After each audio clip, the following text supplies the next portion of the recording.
Welcome to day 4 of our post-project development bootcamp on React.js organized by the Computer Society of India, KJSIIT. Today is the final day of this bootcamp. Our college, KJSIIT Science, has been accredited by NAC with an A grade and was awarded the Best College Award by the University of Mumbai for academic year 1819 Urban Region, CSI Mumbai chapter, and ISTE Maharashtra and Goa section.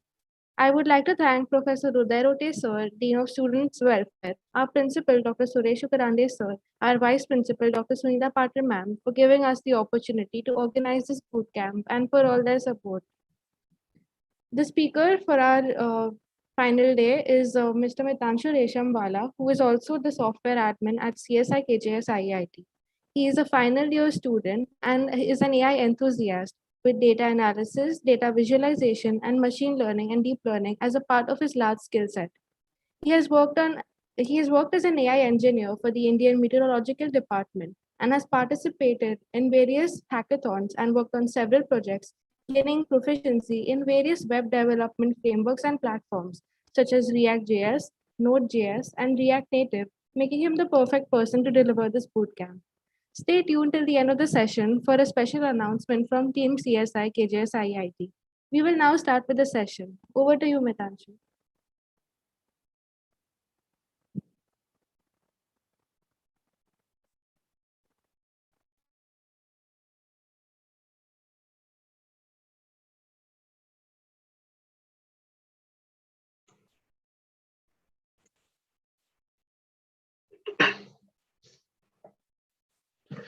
Hello everyone. In today's session, what we will be building is an e-commerce website. So first, let me show you a demo of an application. A second. Right. So this is one application that I had built using React. So this is a canteen application that I had built for my college, KJSIEIT. So the concept of building, be it a canteen, be it a e-commerce website, the concept is the same, that you have a list of items being displayed, right? And you can add them or remove them from the cart, right? So some features that it has, first we will need to log in into our account before we start using this.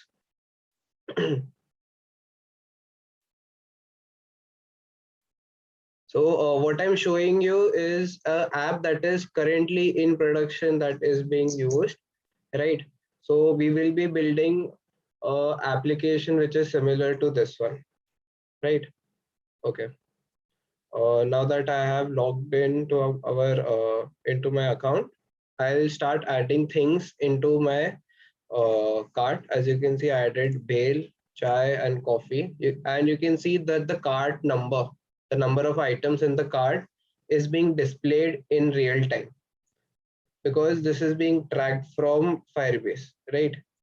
Similarly, I can change the number of items in this cart to update my total value. Okay, and then what we have two modes of payment. So one is cash, which will just send this the whole thing to the database as is, and second one is digital, in which we integrate Razorpay, which is a payment portal. We can see order placed successfully, and my backend is a little slow, so the loading screen might take a few seconds to come. Okay. You can see this is the payment portal and this is the total value that I need to pay. So, and this is basic the whole API of Razorpay for creating a payment. So I'll just pay it using net banking, and I click on pay, and it will open the relevant payment. So if you're doing net banking, it will open your bank's portal. If you're using some sort of a wallet or UPI, it will open the relevant pages. And this is just a demo page, so either I can make a success or a failure, and accordingly it will make the transaction and add it into my orders, right? So what we will be building today will be a little scaled down version of this, because this is a very huge application which we won't be able to make in the span of 2 hours. Okay, so let's get started. Okay, my server is not starting, so let me just try starting it again. I'll turn off my camera because my PC is going a little slow right now.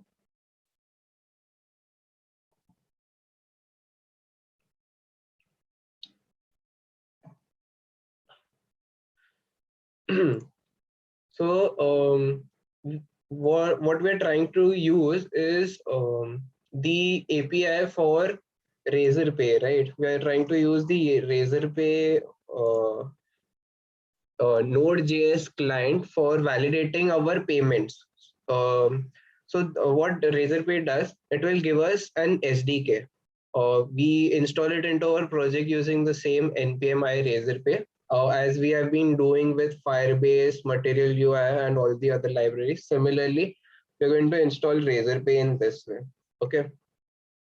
Then what we are going to do is we will get some IDs and secrets from Razorpay to validate our instance, that yes, this is the whenever I am using this application, I want it to connect to my account. So that will be using your ID and secret, right?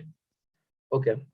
Then what we are going to do is we are going to create this order. So the way Razorpay works, okay, and this will be the same way for any other payment portal too, be it Stripe or any other payment portal. What's going to happen is that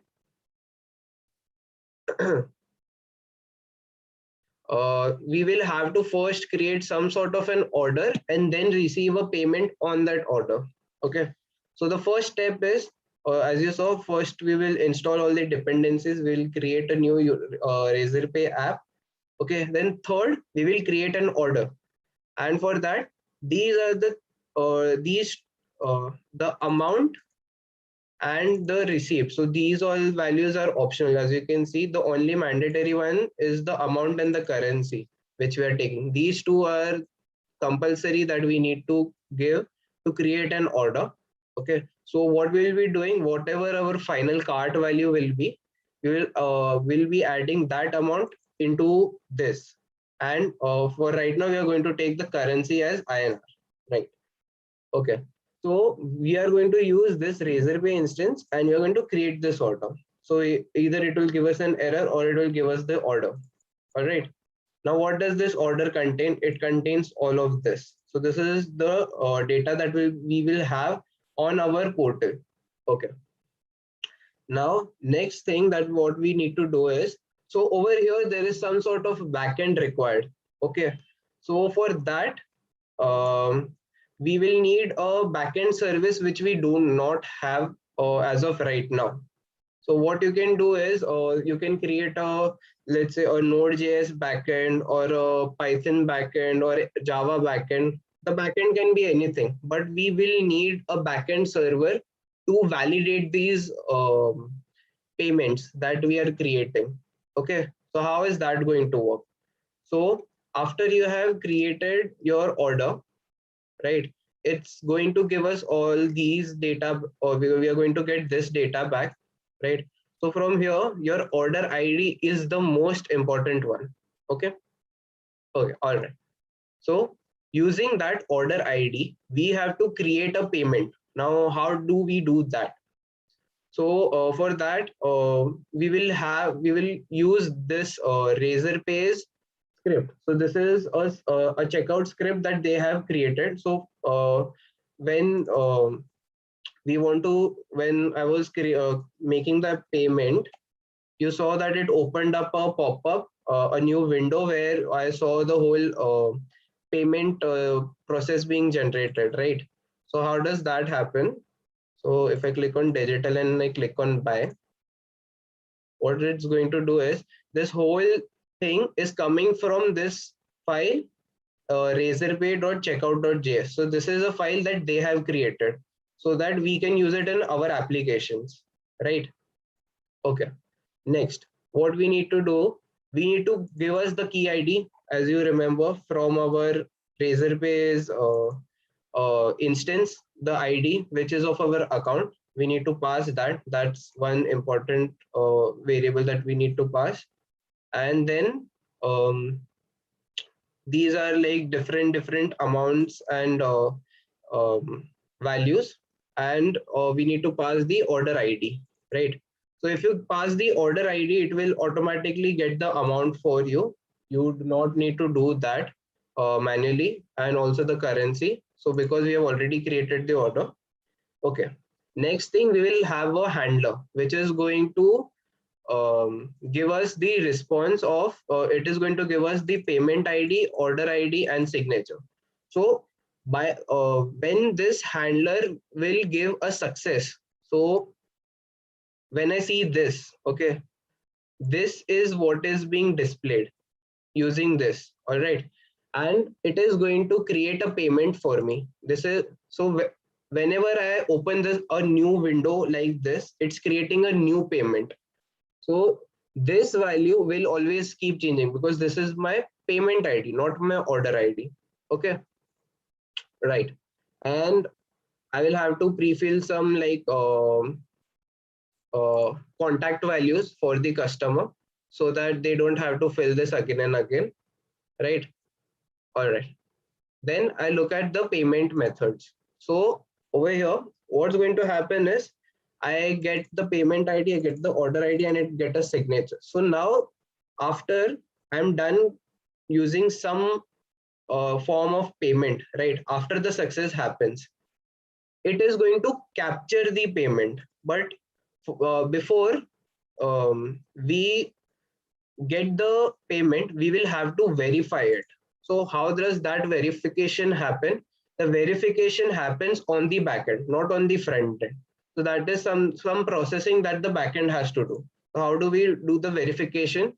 We got three fields, right? We got the payment ID, the order ID, and the Razorpay payment, the Razorpay signature that we got. This one, right?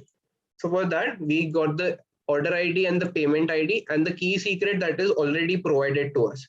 So using these three things and the SHA-256 algorithm, we will create a signature on our own, and then we will check it with the Razorpay signature.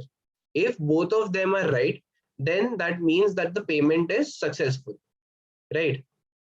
So this is some verification that we have to do, that yes, Razorpay did our it did our payment successfully, and that's then you get your payment back into your own account. Okay, so this is the whole process of Razorpay. This is the way Razorpay implements the payment portal.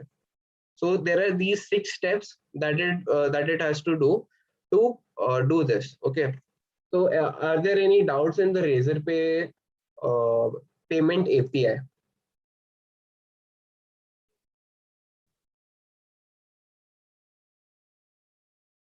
Okay, I'll move on. Okay, so for this application, first we'll go to Firebase and we'll create a new account for our application. E.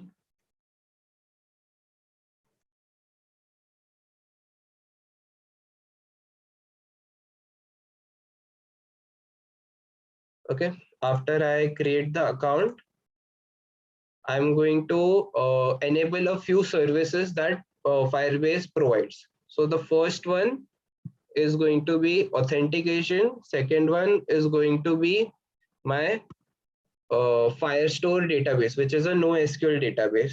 For this application, we won't be dealing with the storage services because I'll just be using like free images that are on the internet. But if you want, uh, we did yesterday in our social media application, you can use the storage, Firebase storage to have your files, whatever the images that you want to display over here. in the application. All these items, the photos of these, you can keep them in a storage, but just for the tutorial purposes, I'm going to be using like free images of the internet. Okay. Okay. First, I will turn on the authentication. So for that, I'll have to provide the providers. I'll have to specify which providers I'll be using. So the first one we'll be using is the Google, this one, and for Google provider. So we need to enable that, and we need to give a email for it.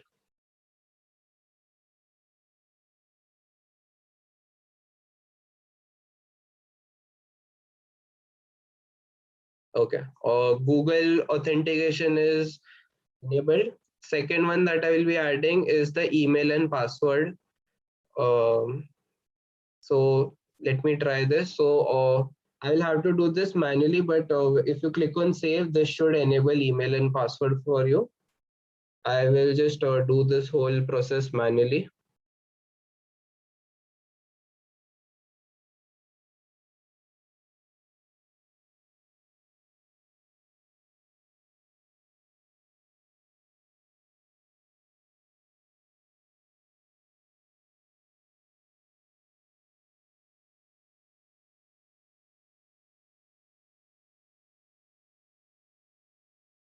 Okay.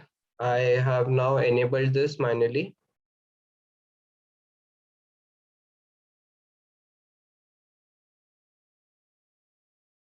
Okay, so next service that we are going to enable is the Firestore database. So for this, I'll click on create database. I'll start this in production mode. Then for the location, I'm going to start in Asia South 1 because that's closest server to me. You can choose whichever one is closer to you. And I will click on enable.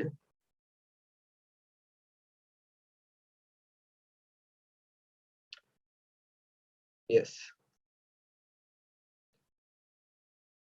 So this might take a few minutes because it has to create a whole cloud storage bucket on the server. Okay. So this caused an error for me. It will create it for you. So but for me it will give me an error. So that's why I'm just going to create this manually.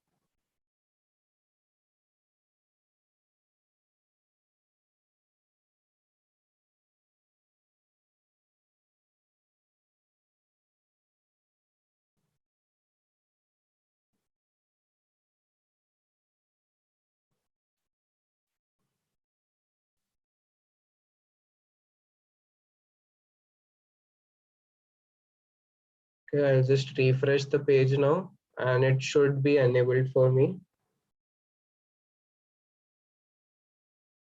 Okay. Next thing that I'm going to change are the rules over here. For the Firestore database, by default, the reading and writing have been turned off. So for that, what we are going to do is we're going to change it to if true, and then we're going to click publish. What that's going to do is it will enable reading and writing from our application, right? So this gave me an error, so I'm just going to do this whole process manually. It should work for you. The people who are who have attended the session from the first session, they might be familiar with these processes by now, um, because this is something that is very like something that's required for every application. Okay, so now the rules have been changed. I changed them manually. Okay, so yeah. So the setup for this project has been done. The services have been enabled. Next thing what we are going to do is we are going to click on this button, and we're going to go to project settings, and we're going to click on web app. You can give this application any name.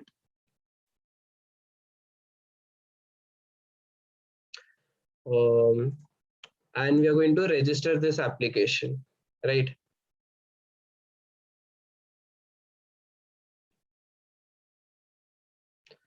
We can ignore this and just click next and finish this. Now you can see that we got this new application or new web app that we created just now. Okay. All right. Now let's come back to our application. It still hasn't started.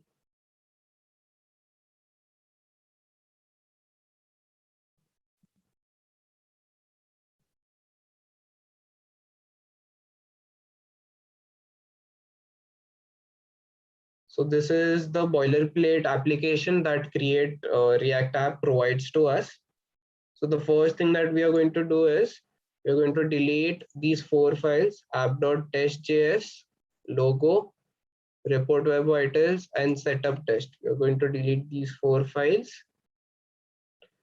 Then next, from index.js, we are going to delete these two lines, which is the report web vitals import and the one that's calling it. And from app.js, I'm going to remove the import line for this one, the logo. I'm going to remove the class name of app from this, and I'm just going to empty this.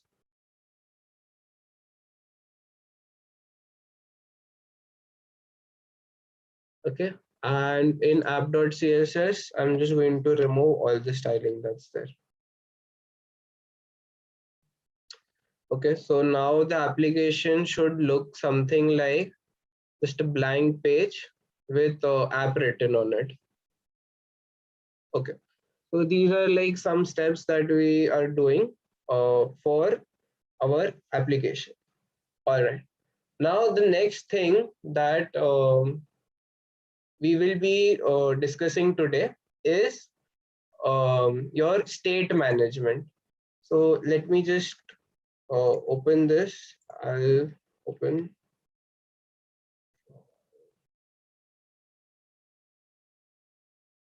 So in the previous application, you might have noticed that uh, when we were giving the user for creating new these processes, let me just open a diagram so that I can show it to you properly what I'm talking about.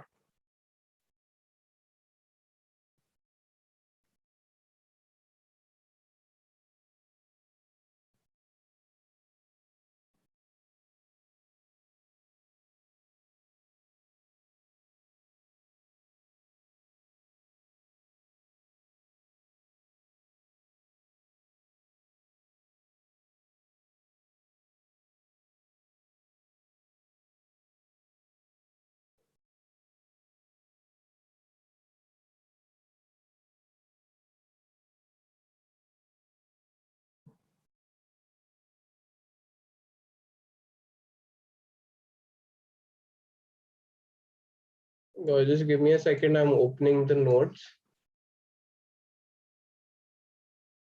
Okay. Drawing and a pen. Okay. So we saw that there was the app, right? And then there were different components inside it, be it the nav bar, right? Or be it the home page, or be it the auth pages, the login, logout pages. There might be different pages.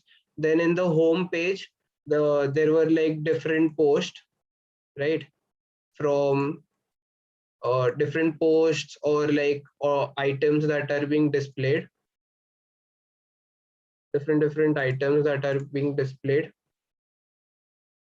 right? And each of these items, they have inside them there are like more different sub components. Okay, there's some sub components that they have, right? Now what happens, we are tracking the authorization in the app. So this is where we are having the user that we are tracking, right? But now if I want to access this user from, let's say, from post or some sub component, for that what I have to do, I'll have to pass this user as props to home, and then that same user will be passed as props to either the post or the items, and then that same user is going to be passed down to the sub component, which will have to which will which is actually going to use it, and none of these like middlemen are going to use any of this, right? So there should be some sort of a solution for this.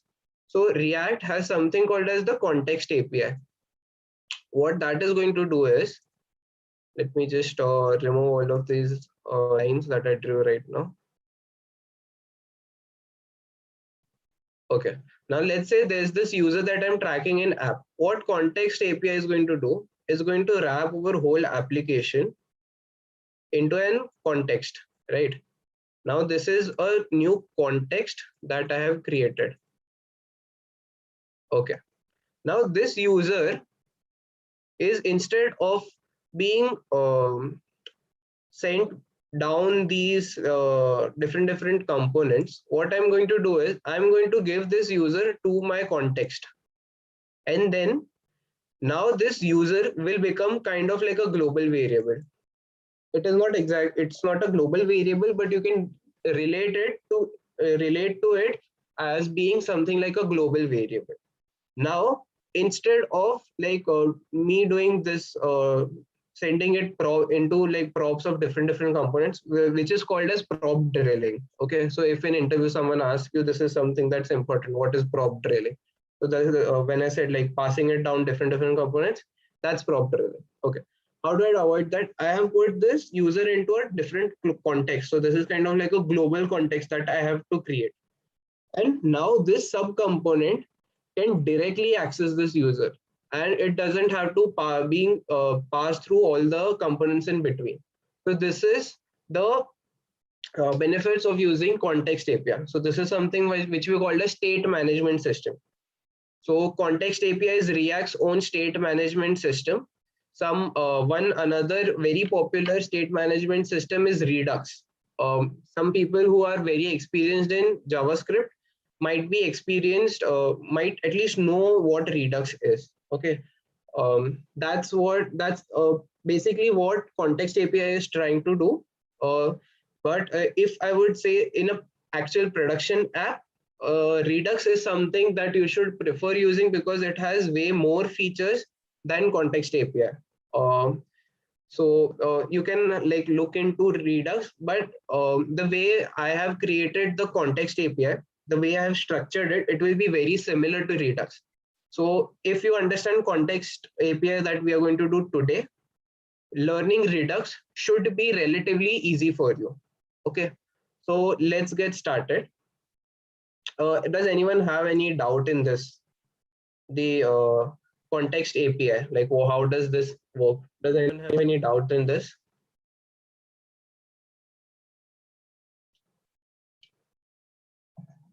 Okay, I'll just move forward.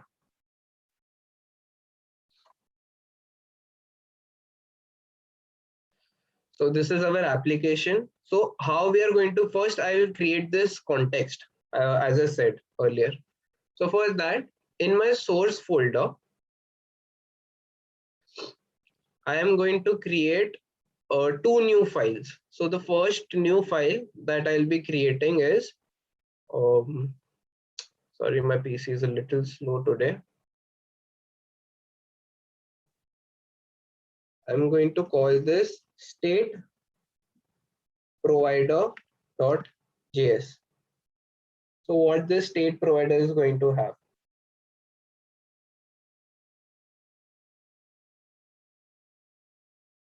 So it's still creating the file.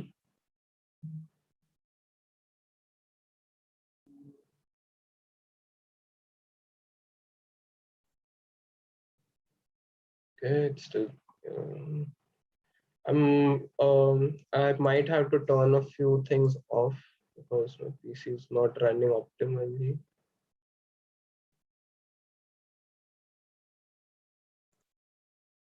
Sorry, like my PCs, I don't know like what happened. It's like working really slowly right now.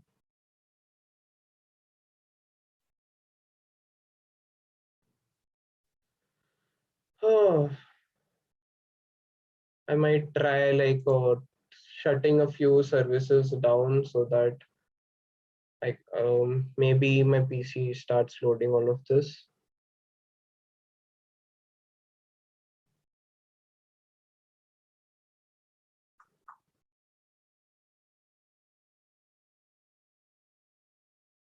Okay, my VS Code just shut down suddenly, so I'll have to restart my React server. Just give me 2 seconds. I'll just stop sharing so that I can like start all of this quickly.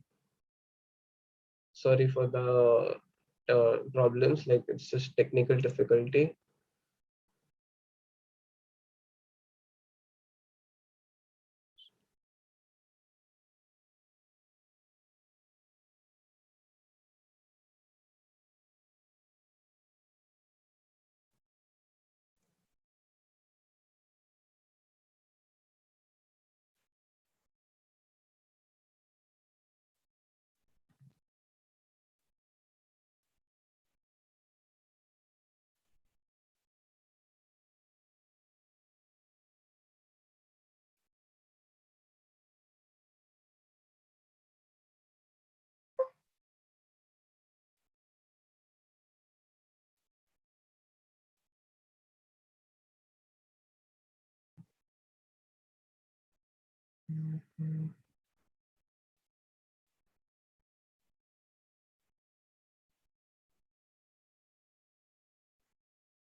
Okay, so like while the server is being restarted, or let's create the state provider. So for that, what we are going to do is there will be three things that we will require from React itself, right? Three things that we will be importing from React. So those three things are, first is create context. We will use this to create the context, which I said. Second one is use context, so that we can use this context that we have created. And third is something called as use reducer. So use reducer is something that you can relate to as being something like our use state. So it is similar to your state. Okay. Okay. So first we have to create the state. So I'm going to call it const state context equals to create context, right? Okay. And also I'm going to export this. Next thing that I require, which I'm going to export, is called as state provider. And sorry, this will be a function which will have an object as the props, and this object will have the following fields: the reducer, then the initial state, so what it was when the application started, what it should be, initial state, and third one is called children. Okay. Now what the state provider is going to do, it is going to return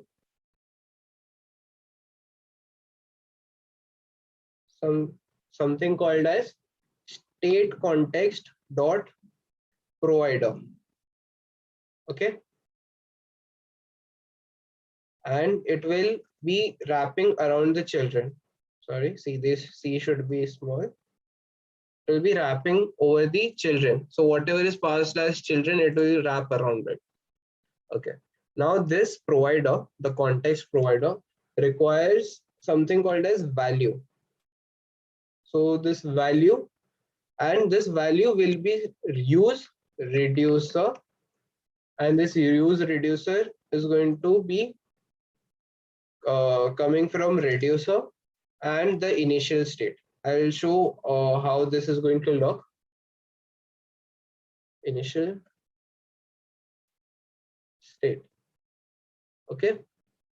And last thing that we need to create is a custom hook so that we can access the context. So how we are going to do that? I'm going to create a function called as use state value. So as we saw earlier, we have used so many hooks that React provides. We have used use state, we have used use effect, use ref. So these are different hooks that React has made for us, right? Now what we are doing, we are creating a custom hooks. This is some functionality that we want. Okay. And what this is going to do, this is going to provide us with the context. So I'm going to click on use context, and the context that it is going to use is the state context. Okay. So this is enough for the state provider. Okay. This is what the state provider is going to be like. All right. The next file that we need to create is the reducer.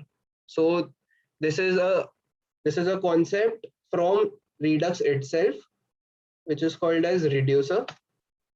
So in Redux, how things work, there is something called as the store, then there is something called as the reducer, and then there is something called as the action.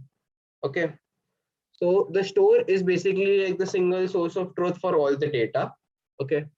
The reducer is the one which will understand what are you trying to do.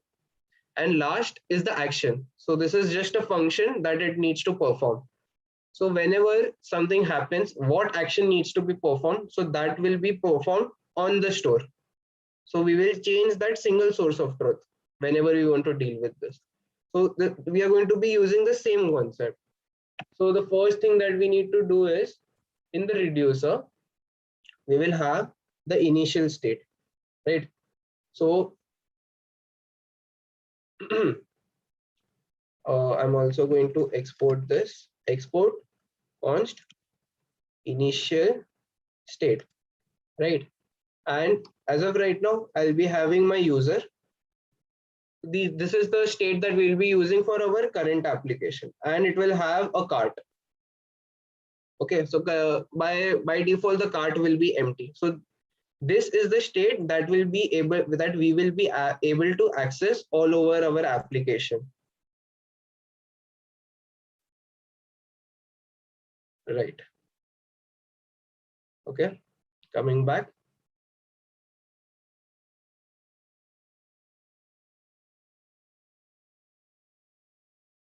Okay, next thing that we are going to do is we are going to create these reducers. So I'm going to create this function called as reducer, and it will have two parameters. The first one is the state and second one is the action. Okay, and over here this is the switch case. So this is the reducer. So we are going to do it on the action dot type. I will try to see that what kind of action is being done. Okay, so over here we will create like different cases of actions. So what should happen in what case? So the first one, if we try to set the user, we are trying to change the user, and over here, this is where the action part comes. We will do something to the user, right? Similarly, there will be another case called as set cart, and similarly, we will do something to the cart. I will break out of this, and by default, what should happen? It should return the state as it is. There shouldn't be any changes, right? Okay. So now let's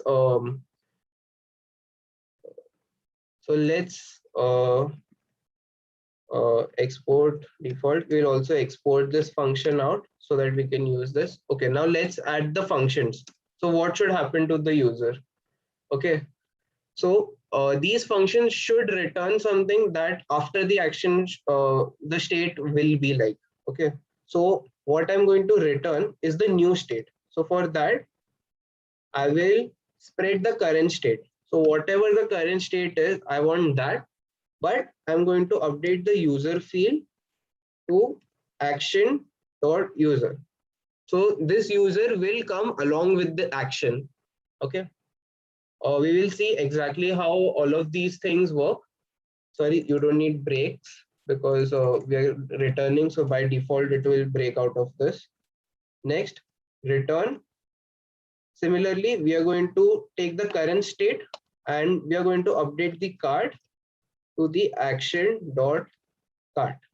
All right. Okay. And by default, what it should do, it should just return the state as is. So how I'm going to do that? Return the state as is. Whatever the current state is, just give me that if there is no action like for what I'm trying to do. All right. Okay. So this is the setup that was required. Okay. Now let's come to our index.js file. Now we are going to wrap the whole application with this. So how we are going to do that? I'm going to wrap the whole application as state with my state provider, right? And I'm going to close this thing. Okay. Next thing, I need to provide it like a few props. The first one is the initial state. Where is it going to come from? It's going to come from the reducer file. This is the initial state that we define. Next one is the reducer. So this is the reducer that we created. Okay, and save. So now what's going to happen is now the whole application has been wrapped with the context, and now we can work with we can access all the values, and we can even update the state using this custom hook that we created. Okay, Okay, user is not defined over here. User is not defined, right? So by default, this should be null, right? Okay. I forgot to put the default values. Okay, now let me show you how this thing works.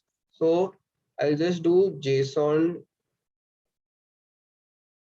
dot parse, and I'm going to show you the user as well as the cart.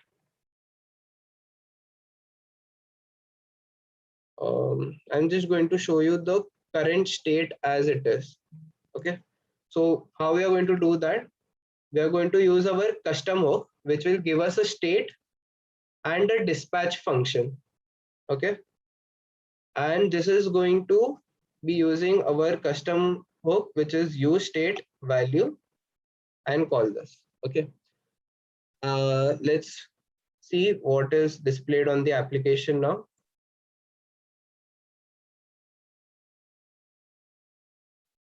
Okay, let me refresh the page.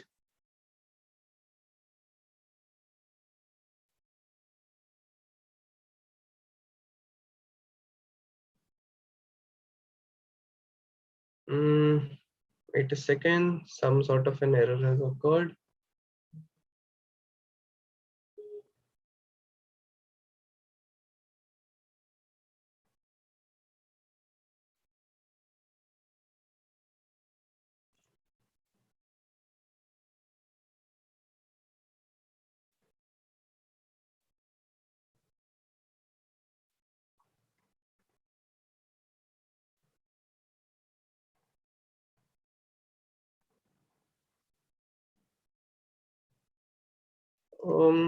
There shouldn't be any error.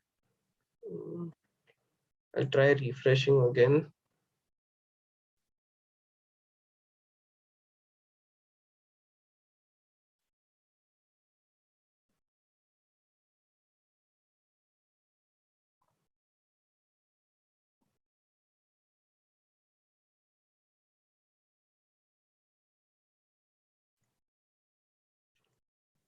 I'll try destructuring it into user and cart and just try displaying the cart itself.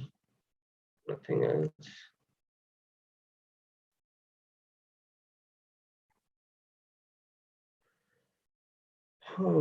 Okay, so the state provider is correct. I take the reducer, I take the initial state, and I take the children.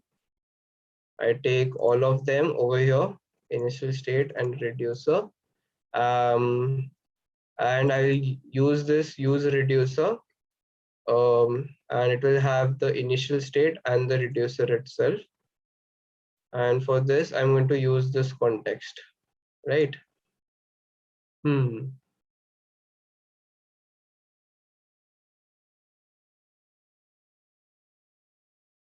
The reducer is correct.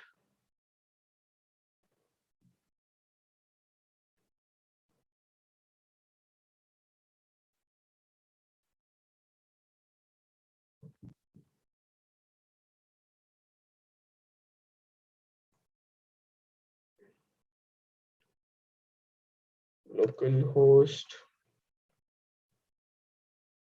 3000.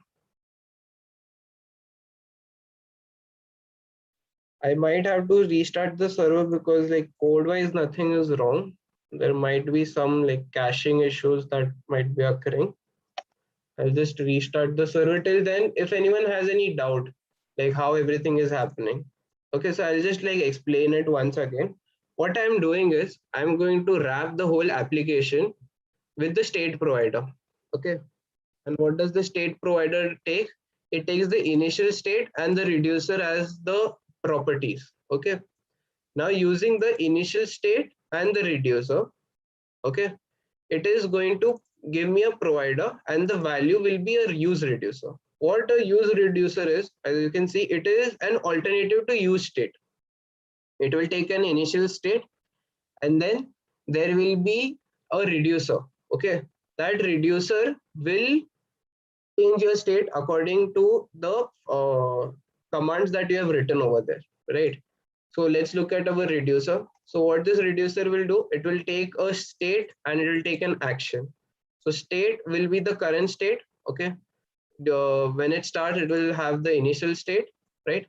Afterwards, the state will keep on changing. And the second thing that it takes is the action. Then according to the action, it is going to decide which like which kind of change I need to do on the state, right? So you can see if I do case set user, then it will update the user in our state. Similarly, if I try to update card, it will do this. And if it doesn't recognize any command, it's just going to return the state as is. Okay. So that's what it will do. So it will give me a output using which I can read and write. It is similar to use state. Over here, you can see I get the current state and I get a function to update my state. So this is something called as dispatch function, to which I'll pass the action that I need to run, right? Okay. Let's see if this thing works again, or is there some error in this? Right. Any doubts in this? How the context API works?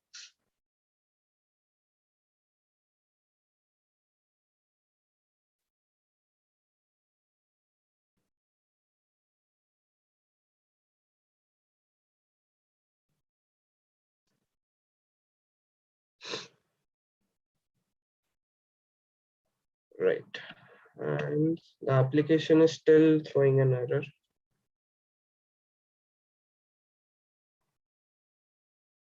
Okay.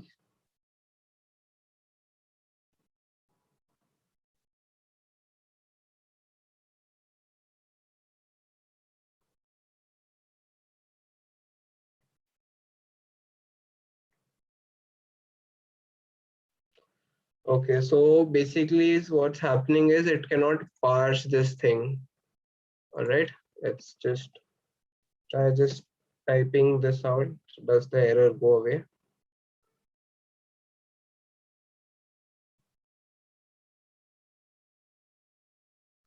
Okay, so there is some error in the JSON parsing method, not in our function. So JSON dot, sorry, not parse. I need to give it stringify. That was the issue. I was giving it this one. So I'll give it the user and the cart. Okay, let's have a look. Yes, so you can see it is displaying me the current state, right? Okay, now let's try doing this. Over here, I'm going to add a button. Okay, and update state. What this is going to do, I will do the on click, and when I click on this, what it should do, it should dispatch an event. Okay, and what this dispatch function will look like, it will have the action that I'm going to pass, and the action will have one field, that is the type, right? So that's what we were defining in our reducer, action.type, according to which we will decide what we need to do, right? Okay, so coming back to app type, so let's try to set the user. Okay, and second one, I need to if I'm trying to set the user, what should be passed along with the action? It should be user. So I'm going to give it a user of, let's say, name equal to Vedanshu, right? And let's see how this thing runs.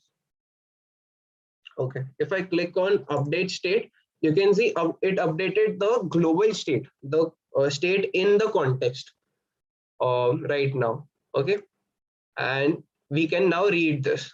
So what we need to do, okay, this one is more for explanation, but when you're trying to use this in your application, what you need to do, you just need to take these two files and you just need to put them into your own projects, and you just need to create the reducer and initial state according to your own needs. What function should it run, what cases it should run. Okay, so that is something that will be unique to your own application, but otherwise this file will be as is and the wrapping will be as is. Okay, and when you're trying to use this, this will be your state, And this will be the dispatch function, which as you can see, it is quite similar to our use state, right?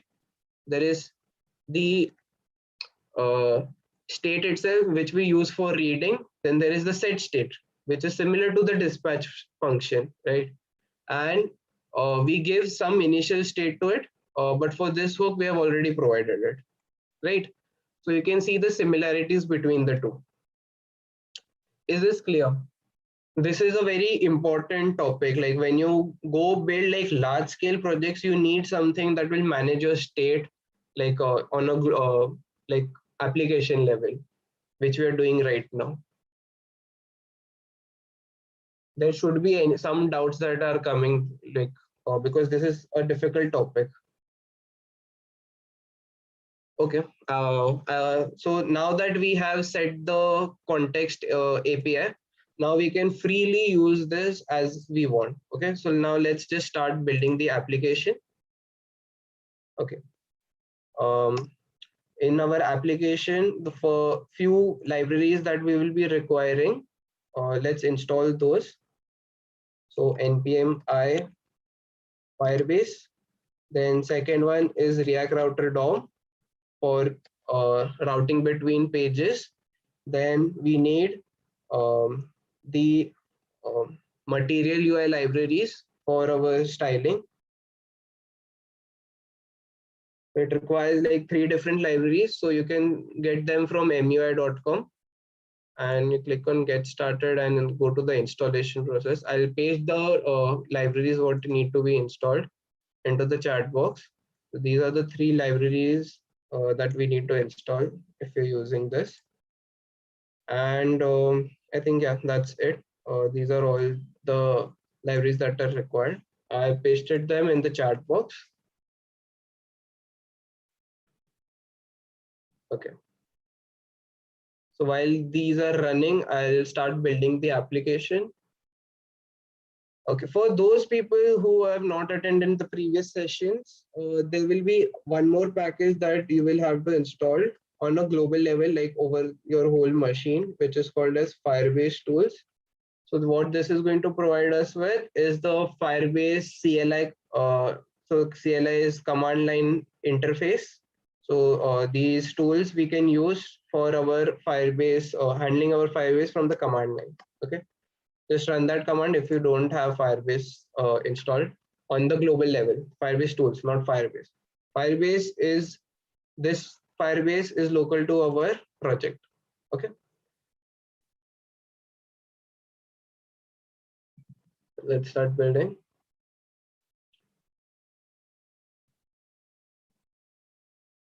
So our app is going to have a router.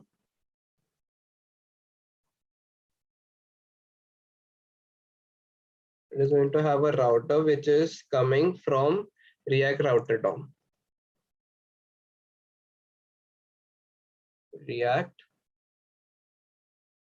Router DOM. And there is something called as browser router, which will look at the URL on your web browser. Okay. And I'm going to give this a alias of router. Then next thing that we will need is a nav bar. So this is a custom component that we will be building.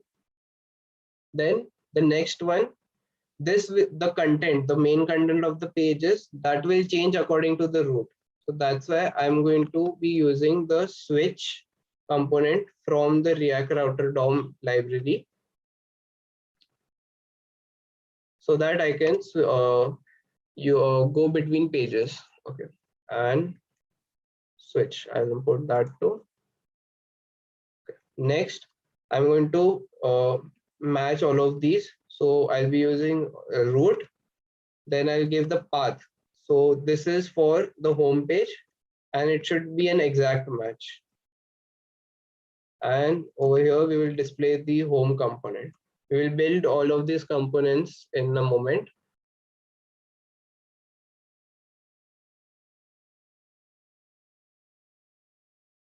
Right. Similarly, we'll be building a few more pages. But before that, I need these pages will be centered in the pages centered. So that's why I'll add some styling for them, which will have a width of 300 if it is on a phone, and it will have 500 if it is on a laptop screen.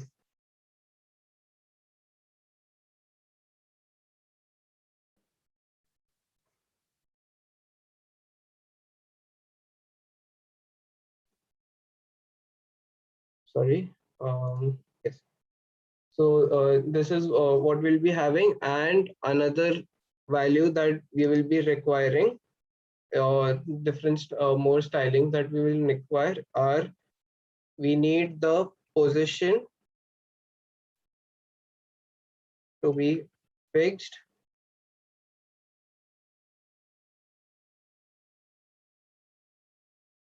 Sorry, not fixed. It needs to be absolute. Then from top, it needs to be 50%, and from left, it needs to be 50%, and it will have a transform of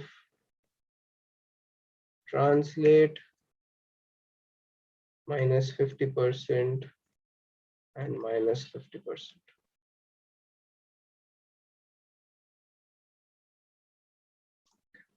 And over here, we are going to be displaying the uh, two different routes, which is the login route, and next one is the sign up route. And for both of them, there will be the login component and the sign up component. Now let's create these components in our files. Okay. So for that, I'm going to create a new folder called as components, and let's build all of these. First one is home.js.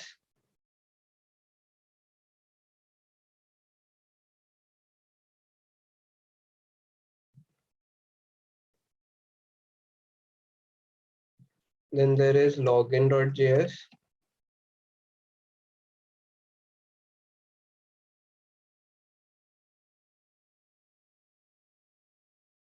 Sign up.js.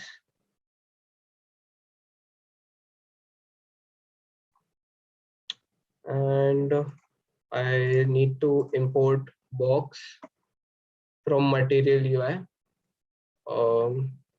And the last one is navbar. Okay, I have to create navbar too. .js and refc. Okay, so let's first like import all of these. So navbar come from components, home will come from components, then the login page will come from components, and sign up will come from components. Okay, I can't see sign up for some reason. Sorry, I had a typo over here.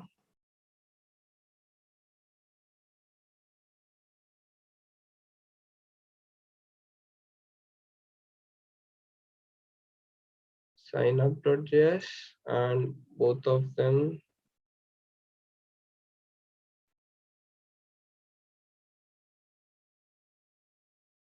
okay. Now it should get the import properly. Yep.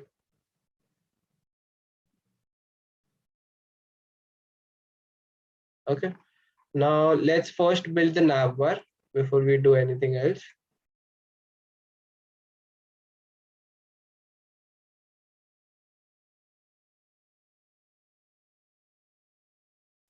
Okay. So the navbar is going to be coming from material UI app bar.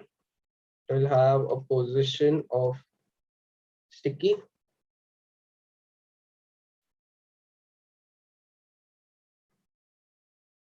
Then inside this, there will be a toolbar. And inside this, we will have different some a few different things. Let's have a look.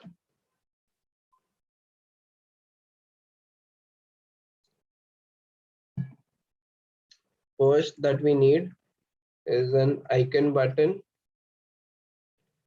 So for this, I'll have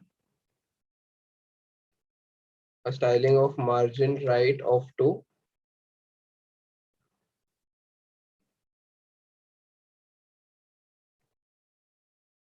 Okay, and next I will need some on-click events for this. So if people have attended yesterday's session, they might know how does history work. So I'm going to use history from React Router DOM. Okay, and if I click on this one, it sorry, not on focus, it should be on click.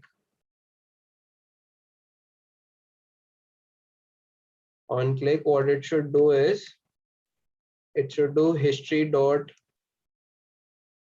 push to the home page. So this will take me back to the home page. Okay, and inside this I have to display a logo. So let me just bring the logo from my other folder.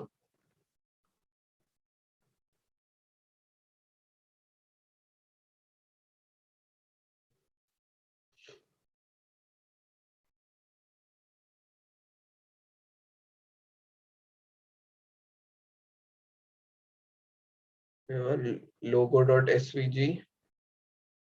This is the new file that I have gotten.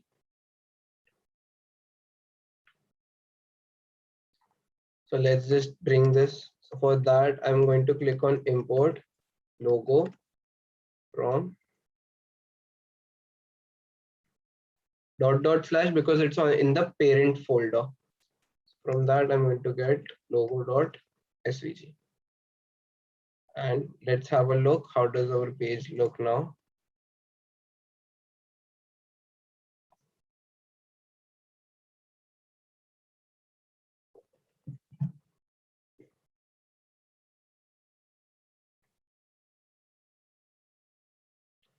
Okay, while it's compiling, I will add the other pages. Okay, it came. So let's have a look. How does the page look?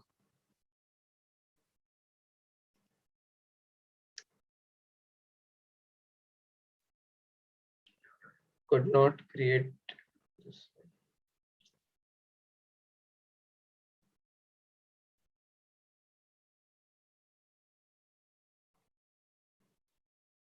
All right.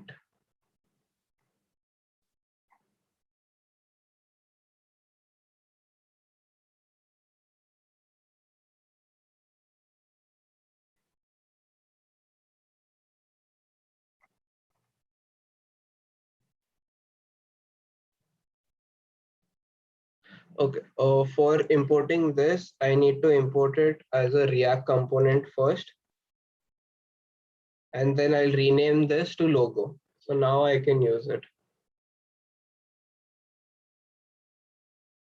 So this is something that we need to make sure that whenever we are importing a SVG file, we need to first create it into a React component, and then using as we can give it an alias for whatever we want.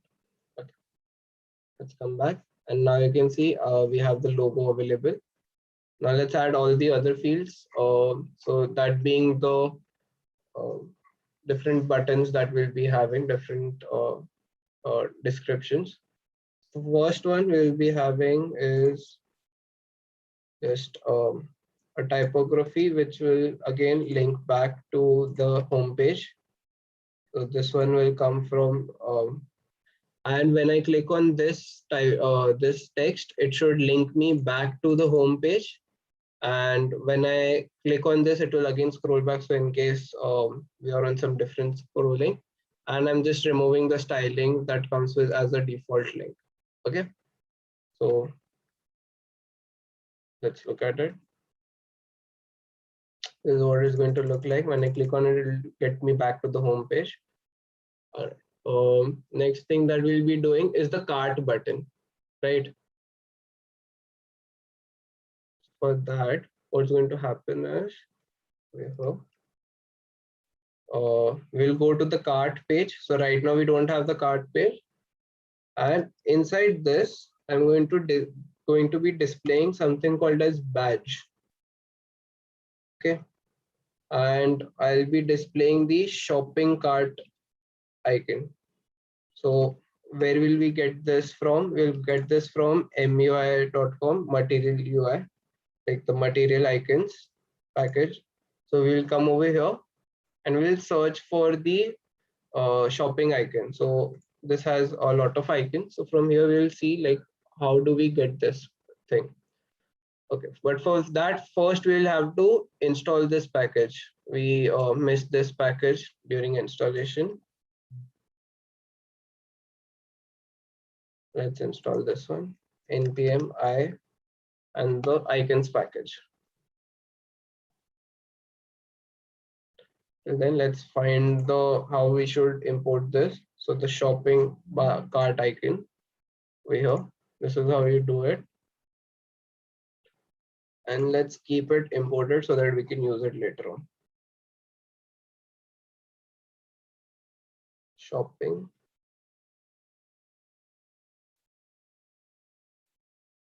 Shopping cart icon. Okay. Now this badge will have, so this is another material UI component. So it has this property called as badge content. And this will display a number. Okay, so let's just display 2 and see how does this look on the page. Yes, let this thing be installed and then we will be able to see the icon.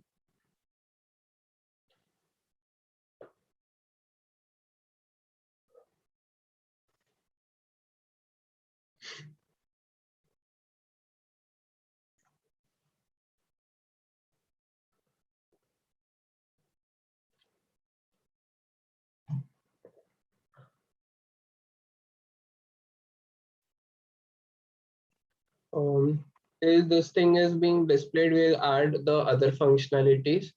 So another one that we will require is a button for the sidebar. Okay, so for that, what we are going to be creating is a sidebar, right? As you saw in the application, we have the cart. Let this thing load again. We have the cart, right?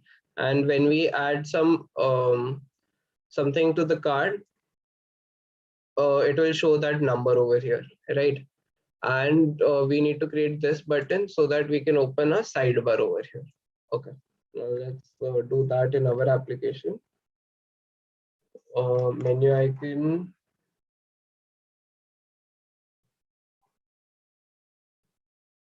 It's over here. All right.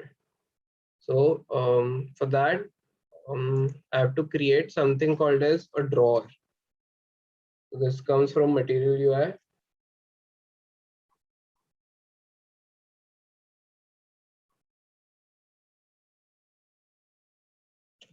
I give it an anchor as right so that it opens on the right of my screen. Okay.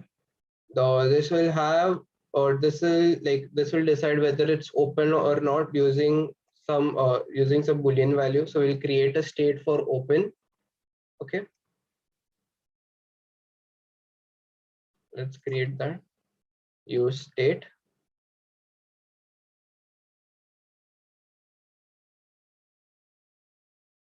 Open. And initially it should be false because we don't want it open by default. Okay, we might have, so auto import is not working, so we'll have to import this manually.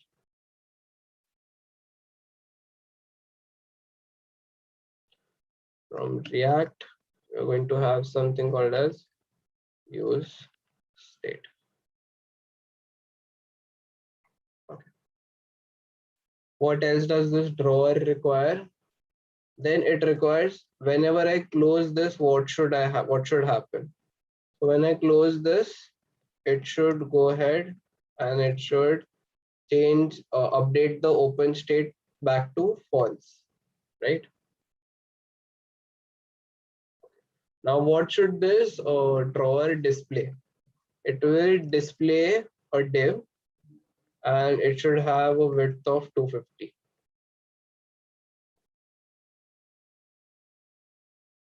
Then I need to display a few items, right? So for that, what I'm going to do is there's a lot of items that need to be displayed. So for that, I'm going to create a an array which will be for my own convenience. So I'll just take this thing so that I don't need to create it again and again, right? So how does this work? So there are like different menu items. So what icon it should display, what text it should display, when I click on it, where it should take me to, and does it how does it decide it needs to be displayed, right? So these are different things that should happen. Okay. Um, so these are uh, these four icons you'll have to import. So home icon and all these over here. I will paste them over here. These are the imports for all the icons. And okay, now what we are going to do is we are going to loop through this items. Okay, and we are going to display it on the sidebar. So we're going to loop through this. It will give a singular list item and it will give me a index, which is the key, right? Then using this, I'm going to say that if the list item dot display, so where we decide like should this thing be displayed or not. So if this is true, I'm going to display something which is list item which comes from material. This is going to be a button and it will have a key because when you're looping through items, you should give each one of them unique key so that React knows how to handle them. And when we click on it, there should be some handler, right? We'll fill this handler later on. Okay. Did this not import properly?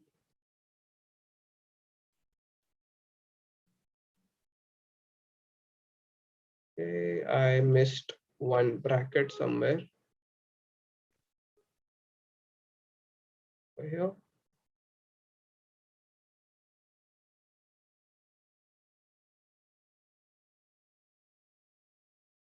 Let me just remove this and check what did I miss? Where did I miss this bracket?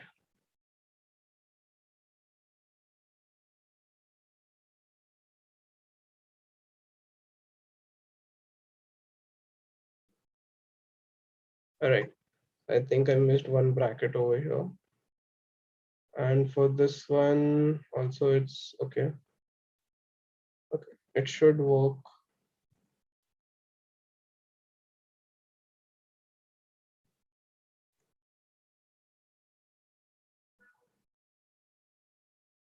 Let's try this again. I think I messed up the brackets right now.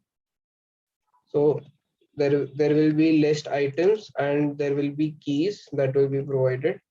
And for each one of them, if the list item is supposed to be displayed, then I will render a list item. This will be a button. Then it will have a key. Then there will be an on click handler. So for right now, we have not put this thing. But what that's going to do is, let's just put the from handler. So it's going to close the sidebar Second thing it's going to do is it's going to redirect me wherever the list item dot to is, right? It's going to redirect me to that page, and it's also going to bring me back to the top of the page. So scroll to 0,0.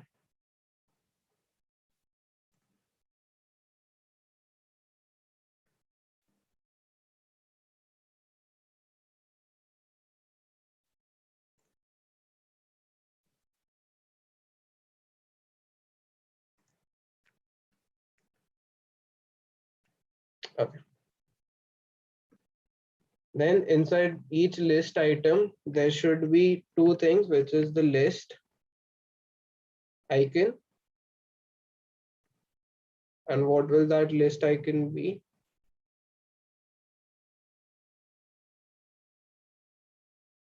It's going to be my items icon, right? Okay. And the last one that we need,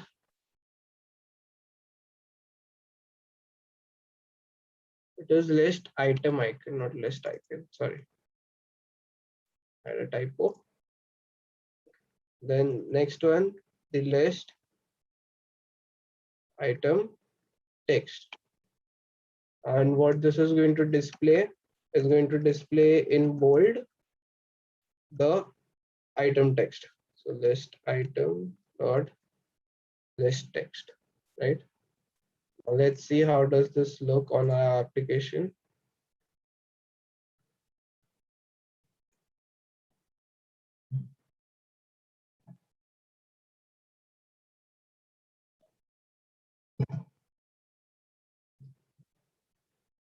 Okay, so for that we need to first access the user.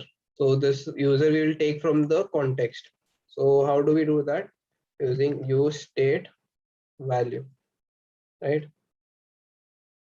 Const, and this will be an array which we destructure into the state and the dispatch function, and in the state I want the user. These are the things that I want. Okay, now let's try this out. Yep, you can see all of them are available, all the icons, and when I click on this it opens the sidebar. And let's just improve the styling over here because both of them are next to this one. So this I'm just going to add over here a style of margin left of, let's say, auto.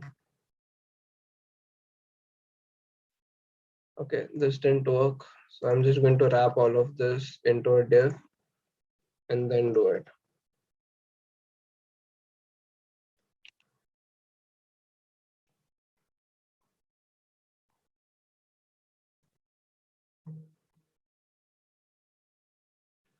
Okay, so the reason why this was happening is this should have been outside the topography, whereas this was accidentally put inside it.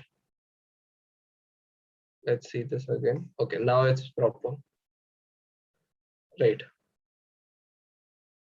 And we can see that this is being displayed correctly. We get the badge also properly being displayed with the number. Okay. So instead of doing this, instead of hard coding this, what we're going to do is we're going to look at the card that's coming from our context, and whatever the value is in the card, we're going to fill it according to it. Okay. So where is it? Okay. Where did I put this one? Shopping over here, right? So first, what we'll check, is there a cart? Okay, is the cart full? So this is a ternary operator. So if it is true, there is something in the cart, I am going to get the keys of the cart. So basically, how many of them are there? And I'm going to check the length. Sorry, the length. Otherwise, I'm just going to display 0, right? So right now the cart is empty, so it should not display something. If the cart had something, so let's just update the initial state and give cart something, right? So it should update this because there are 1 items in the cart, so this should be updated. Okay, let's refresh and see. Now you can see there is 1 item in the cart. Okay, so this is how this is going to work. Let's reset this back to null, to empty, sorry. Yes. Right. And the last thing that we need to add in the drawer is a logout button. There's another logout button that's required, which will be displayed if there is a user. So it's the same as all these items, but it required a little different implementation, which I'll show you in a moment. So I didn't put it in the loop. So it's the same. If there is a user, then I'm going to display the list item. So it is not going to redirect somewhere. So that's why it's a little different from this one. So it's a button, and when I click on it, it's going to sign out of my authorization. So right now we are not dealing with authorization, so let's keep that aside. Yes, and let's have a look. So right now I'm not logged in, that's why I can only see these 3 pages. Okay, now let's build the authorization. Coming to register page. So register page as of right now it's empty.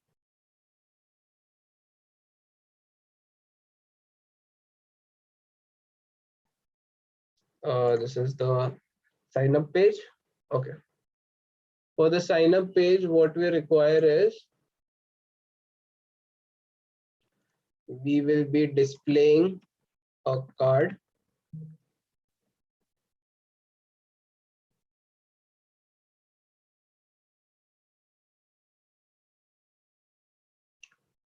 Okay, card is not importing. Might have to do this manually. Okay, no issues. Import card from add material, right? Okay, next from card, then I need a card header which will have a title of sign up. Oh, this is exactly what we did yesterday, so I'm not going to build this again. You can have a look at yesterday's session if you want to see like how we built this.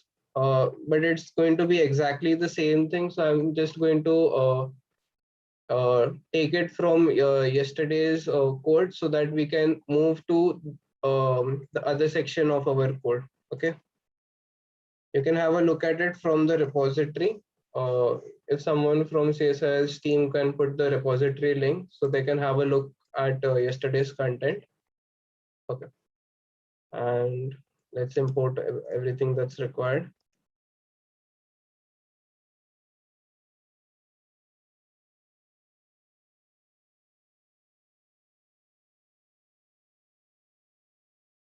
All right.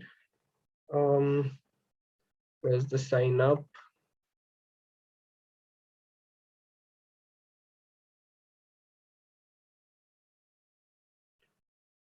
Okay. Next, this will be the utils folder, and in that will, sorry, not utils folder, the utils file.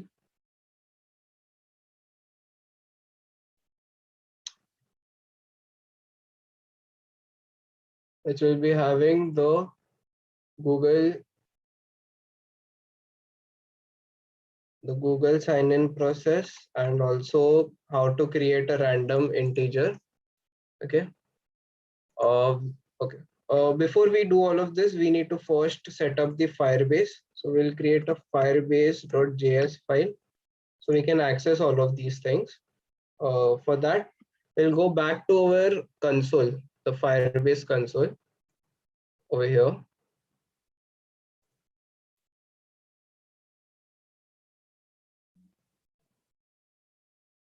We'll come back to our project settings.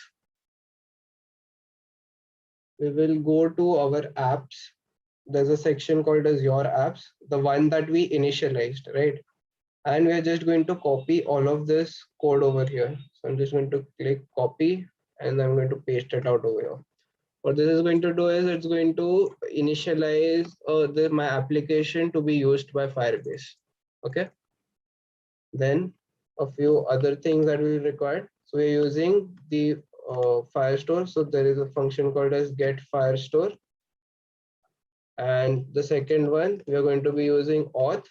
So we need to do get auth using the app. All right. So we created this and we need to export both of them, db and auth, so that it can be used by all our files. Okay.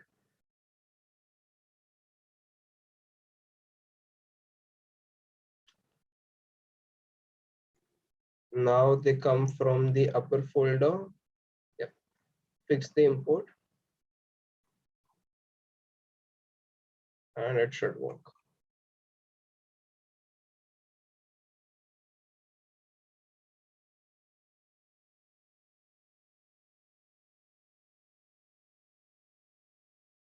And let's check, can we like register as a user now?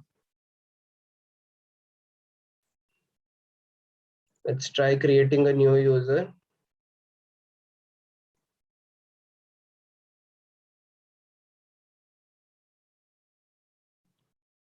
So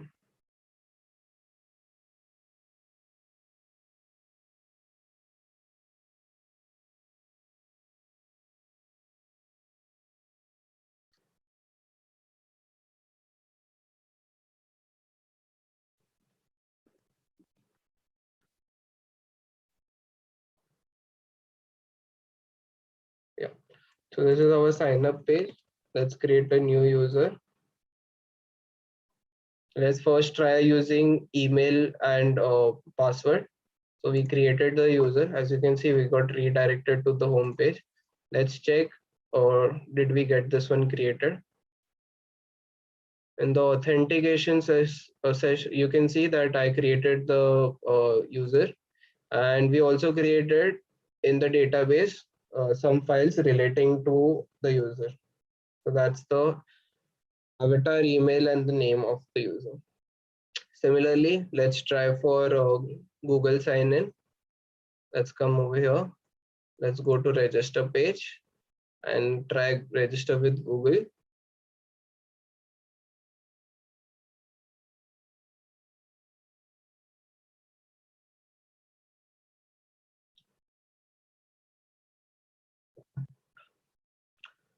I'm signing in using my Google account, and you can see I again got redirected. So over here, let's check. Yes, I got the Google account, and even in the authentication, I can see I created this new user. So sign up works. Similarly, let's just create the login page.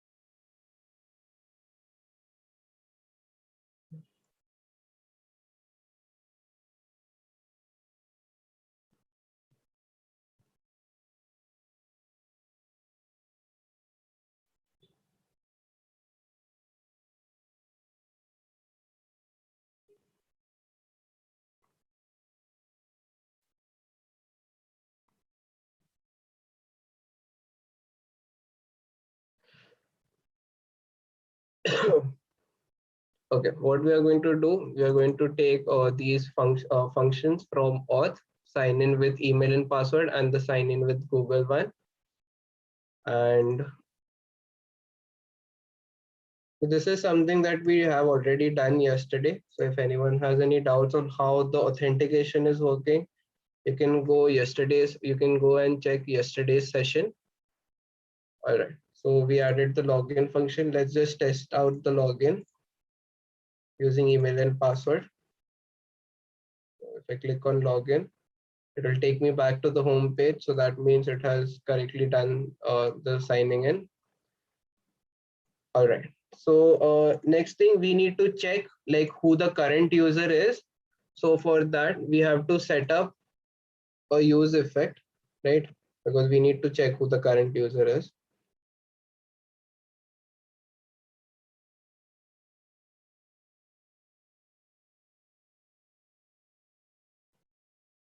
So for that, let's keep the effect clear for that. There will be no dependencies. Okay. So the effect is going to give us an unsubscribe function, which we are going to call in our cleanup function. So who's going to call this? We are going to do on auth state change. So this is going to keep track of our authentication changes, right? So we need to first give it the authorization app. Okay. Then what we need to do is this is going to give us a auth user, and using this auth user, what I'm going to do is, so if there is an auth user, that means there is a logged in user, else, so that means there is a logged off user. Okay. So I'm going to create a dispatch event. Okay. The action will be set user. So over here, this is how I'm going to set the user. So for that, I'll be having user as action.user. Sorry, not action.user. User is my auth user, the one that we got right now, right? This should be type.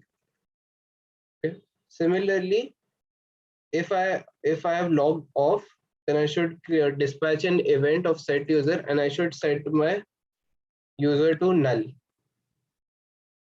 Okay, and import use effect.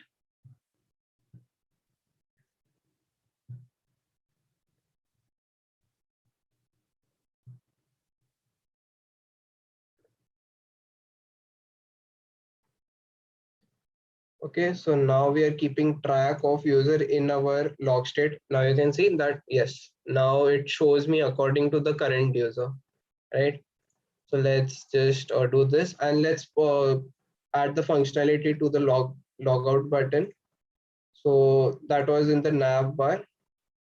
When we click on the logout button, we should sign out using our authorization. Okay. Okay. So what that's going to do for us, auth is not defined. Okay. What to import it before using it. Let's come back to the application. It shows me currently logged in. So I'm just going to log out. So now the user is null. Let's log back in.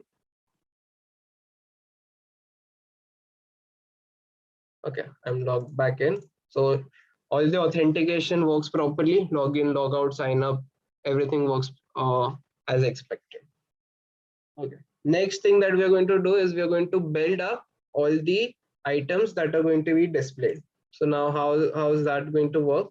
In our database, there's going to be a collection of items. All right. And each item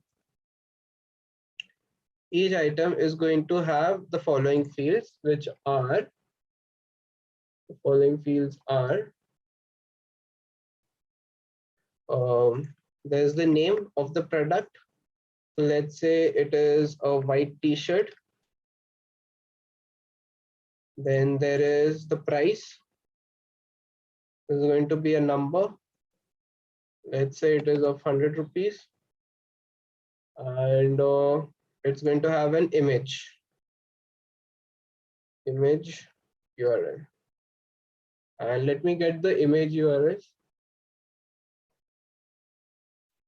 Okay, my Firebase is not connecting. What should I do? If a Firebase is not connecting, you can see that have you properly created followed all the steps for Firebase initialization. Okay. Bhavika asks, can you explain how to program the logout button? Okay, so for the logout button, what we are going to do is we are going to use the sign out function and we're going to pass the auth. Okay, so that's just going to empty. So basically how Firebase stores your authentication is, it has some cookies over here that it puts on your website. So you can see in google.com, there is something called as cookies. And over here, they have a lot of like values over here, which contains all your user files. So when you log out, it is going to clear all of them. So that's how they keep track of it. So when you click on your sign out function, what it's going to do is it's going to clear all of those cookies. And when you sign in or log in, it's going to fill those cookies with your current um, authorized session. All right. Okay. Why set user to null?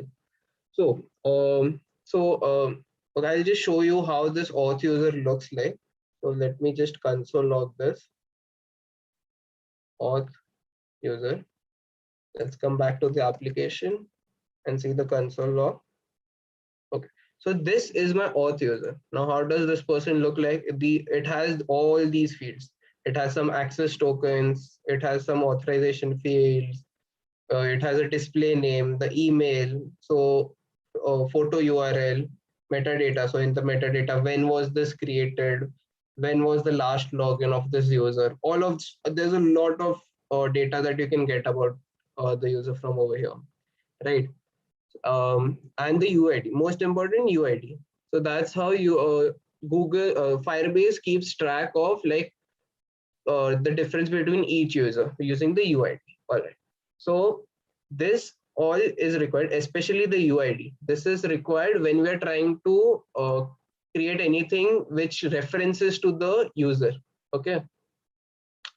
So for that, we will need the user data. But after the person is logged in, we don't want, after the person is logged in, we don't want to store all of this data, right? Because this data in someone else's hand, it is problem.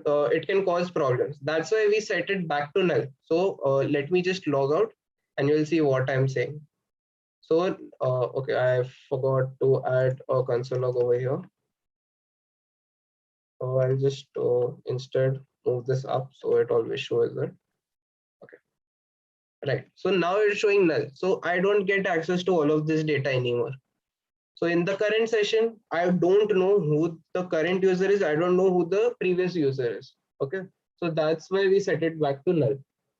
How to hash password? So that is something that happens in the backend. So Firebase is handling all of that. The reason why we are using Firebase is it is a backend as a service. Okay. So all the email handling, provider handling, the Google OAuth, like hashing of the password, all of that is being handled by them. We don't need to deal with all of that. Okay. I'll continue. Yes, I was filling these values. So I'm just going to take a few moments to fill the t-shirt like image URLs that I have stored. Right. Just give me 2 minutes. Till then, if anyone else has like any other doubts, they can keep asking over here.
Okay, I just added 3 items that we can at least test it out.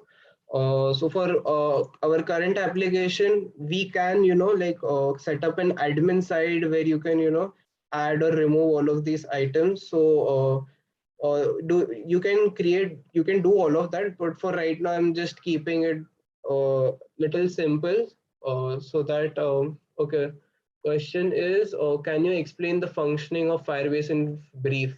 So what Firebase does? Okay, Firebase is a backend as a service. So anything that a backend can do can be done using Firebase.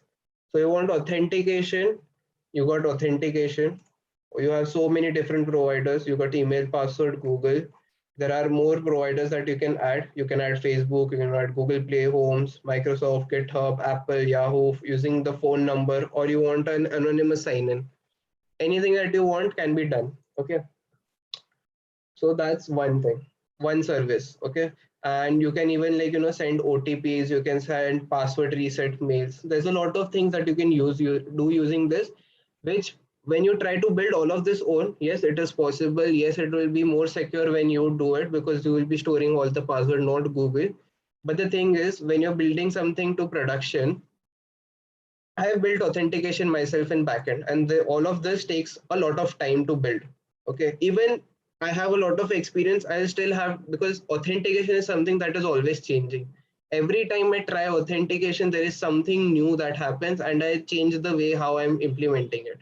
Okay, whenever I just want to build a proof of concept, I just use Firebase authentication because I don't want to deal with all of this complicated stuff because all whatever is required, that is being handled by Google. Okay, so this is one um, advantage. Second is Firestore database. So this is a NoSQL database. So you can use this, or another popular alternative is your MongoDB. That's also another very popular NoSQL database. So let's see why I'm saying use Firestore. If you're trying to build like a small startup, or it's a personal project, is because just in free. So this whole project is in the free plan. You can go ahead and upgrade to a Blaze plan where it's like a pay as you go. It includes the free users, but then if you use more of the resources, you pay, right? That's very fair. But look at the free quota. I get 20,000 writes per day, 50,000 reads per day, and 20,000 deletes per day.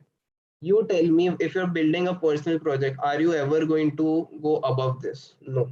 If you're building a very small application, let's say there are like, 50 to 100 users, this is never going to like peak. Even if it is going to peak, just go look at the price of this thing. Like it's basically like, I think like some 6 rupees for like 100,000 reads, and like 13 rupees for 100,000 writes, which is very cheap. So this is something like the whole scaling is being done by them. So that's another reason why I use this. Then I haven't used real-time database, so I can't comment about that. Then there's storage. Storage gives you 5 GB of storage for free whenever you are 5 GB. Yes, 5 GB when you are trying to use it. So that's also very generous. Then last one, which I have used. I haven't used any other services. You can see there's so many different services. Hosting. This gives me free like static website hosting. So why should I not use it? I build a lot of projects in React. It takes me like after I'm done with the project, I just run npm run build. It will create a build folder for me, and I just run Firebase deploy. It's just going to take all my project files, and it's going to make a website out of it. So this is a production website which I'm running on Firebase. Why should I not? This will give me free hosting. I will never like exceed it hosting limits. Why shouldn't I? Yes. So these services I have personally used, so I can suggest yes, they are really good. There's another called as functions. So as I said, Firebase is a backend as a service. So when I said like for Razorpay, you need to do some authentication on your part, verification that the payment was successful. So for that, you will have to create a Node.js server. You have to write all the handlers and stuff, right? So you can create all of those using functions. So what this will do, it will create basically like a Node.js server of its own, which is running separately from all of this. Okay.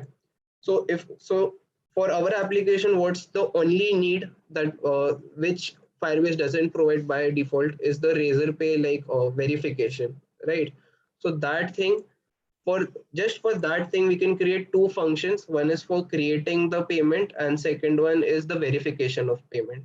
So all of that we can do using this, but that doesn't come in the free plan. You need to switch to a paid plan.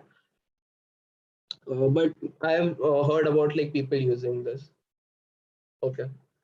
Then next question is, um, VS Code is not suggesting the import when that happens. Like VS Code, sometimes it might be a PC is slow. You can see like even while I was coding, sometimes it gives me the autocorrect, sometimes it gives me, sometimes it doesn't give me.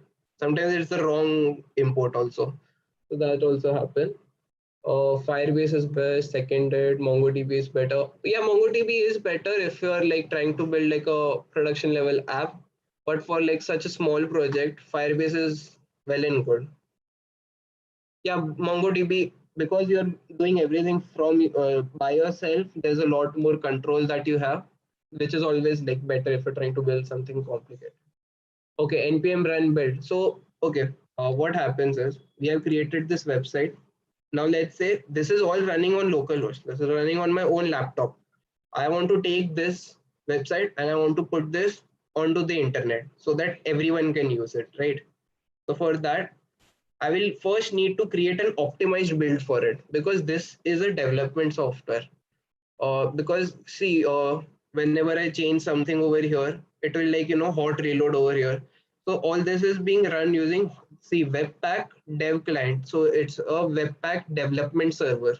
That's what it's running on, this whole website. Because of which, like I save the file over here, I can see the changes over here, right? That quickness is because of it's a development server. But when you're on a production server, you don't want all of these debugging features and like fast reloading. So that's a lot of extra features that it removes, and then it will optimize the file, optimize your whole project to be served on the internet, right? So it's going you can see our previous sessions over there. We have built those files, and using that we have deployed all of them. Okay. Mm, when will the session end? So basically what's left is, okay, we got the items filled, right? So what I'm going to do is I'm just going to get all of them, and then I'm going to display all of their prices. Second one, I'll add some functionality to add all of them to the cart over here, right? Then from that cart, I'm going to build a cart page. Over here, it's going to just take all my items, and then it will create like a invoice, a receipt page, from which it will calculate that, and then you can do the payment. So all of that, like all the features that now I'm going to be building are discussed in like previous sessions. There's nothing new that I'm going to be doing now. I did all the explanation like at the start of the session.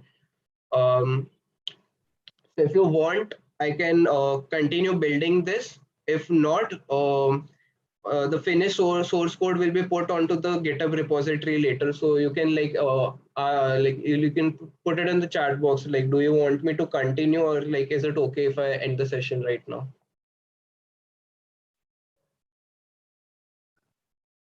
If we're ending the session right now, I can take like a few like am like ask me anything, like whatever you want to know about web development, React, hosting. So we can conduct a small Q&A session for like 10-15 minutes. So you can put all of this into the chat box. What do you want to do? Okay, continue. All right, I'll continue. All right. Right. So let's create another use effect. So the reason why I'm creating two different use effect, because this whole thing is only basically the focus of this single effect is to track my authorization changes, right? Am I signing in? Is the user changed? Like all of that. I'm looking at that. So I want to track the items over here, right? So for that, I'm going to create a new user vector. Oh, sorry. I was supposed to create this in the home page, not over here. I have to create this in the home page, not over here. Right. Right. I, a use effect.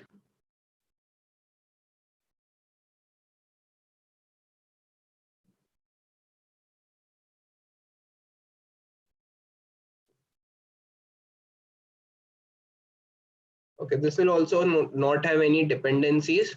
The effect will be, it is going to, um, so there are two choices, like either we can listen to the documents like real time, but I think for the current application, it doesn't make sense. So I'm just going to fetch all of them. For that, the command is get doc. Um, okay, autocorrect is not working. See, that happens sometimes. Let's say on snapshot. Okay, my autocorrect has stopped working for some reason. Let me just check that.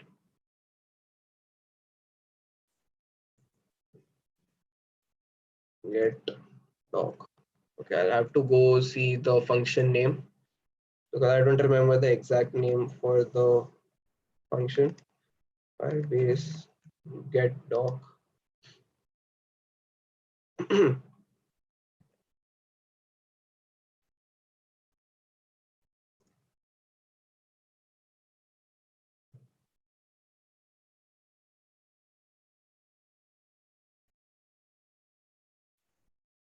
Right. So whenever you get confused, please learn how to read documentation, because if you can't read documentation, like nothing will happen. If you remember in the second session where the to-do session I was conducting, uh, I had built this whole boot camp a month back, right? So right now the Firebase data, the API has been updated from version 8 to version 9. So this is different style of creating the queries, right? So because of that, I had to do some live debugging in the session. You can go watch the second session where I'm doing all of this, because how much ever you know, there's always going to be there's always going to be something that's not going to work. So you need to go learn how to, read documentation, because that's the only thing that can save you. Okay. Anything happens, if you can read documentation, you can do anything. All right. I'm going to get the documentation from the collection. I'm going to pass it my DB. Okay, DB I also have to import manually.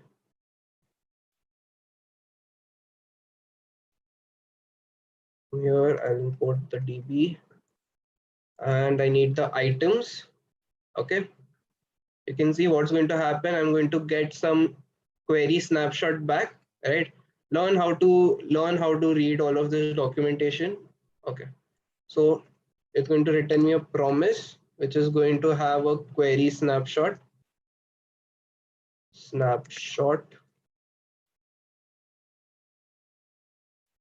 Okay. Then using this query snapshot, I'm going to create let items is equals to, first I'll keep it empty. Then I'm going to loop through the snapshot for each. So each item, I'll have each item, and then I'm going to return. What am I going to return? I'm going to spread the item dot data. So each and every item over here in our database, each and every item, I'm going to spread that data. Okay. Sorry, I'm not going to return. I'm going to push all of that into this array called as items. Okay. Let's just have a look at this. Sorry, brackets. Yeah. And let's just see how does this look like. Items.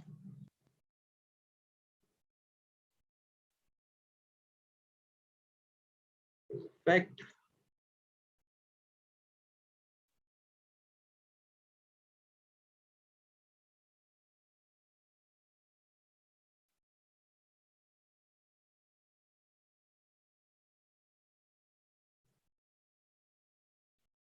This effect is not defined.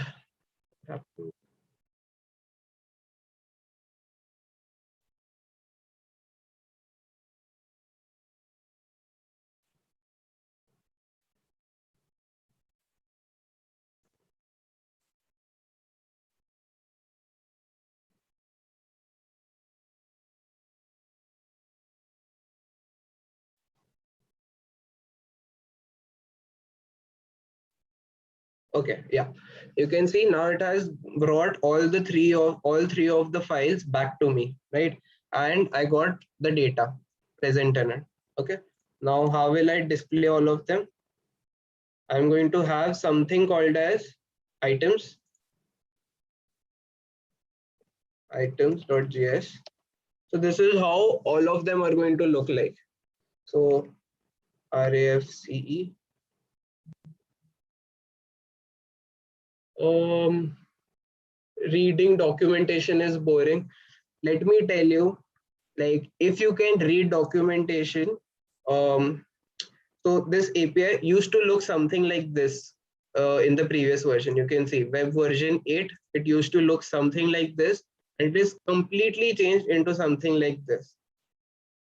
If I wouldn't have read the documentation, I would have been stuck like figuring things out for, I would say, at least like 5 to 6 hours. But I read the documentation, and in 2 minutes, I knew what all I needed to change. Okay. They also have like an upgrade guide. So I can see, okay, these are the changes that I need to do when I'm moving from version 8 to version 9. Okay. So yes, things will happen. Yeah. When you switch from a manual car to an automatic car, there's going to be like some changes that you need to face. But once you get used to automatic car, you're not going to go back to a manual car, right? It's the same concept.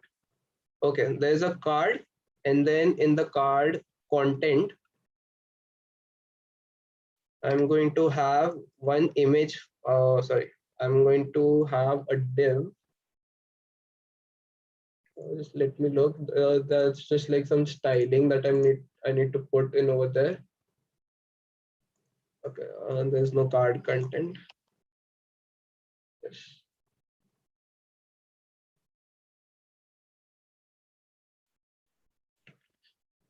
Yes. So there's going to be a div, okay, which is going to have flex on it, and it will be like a point to flex, and it will put everything into the center. And in that, I'm going to display an image, okay, an image, and it will have like this styling on it, all right. And the source will be something that comes from my props. So for that, let's create some props. Let's see what are the things that are being returned from our database. We have these three things. So these three strings should be like there. So there's the image URL. What else? There's the name and the price. Name and the price. So these three things we'll be taking. Image URL. In the source, we'll put the image URL.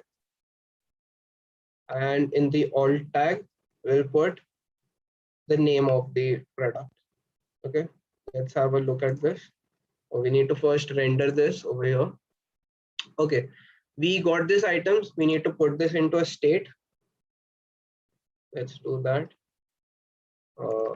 Items, and it will be empty initially. All right. So after I'm done with this, I will set items instead of console logging them. Okay. I have the items, and over here, let's just show these things. So items dot map.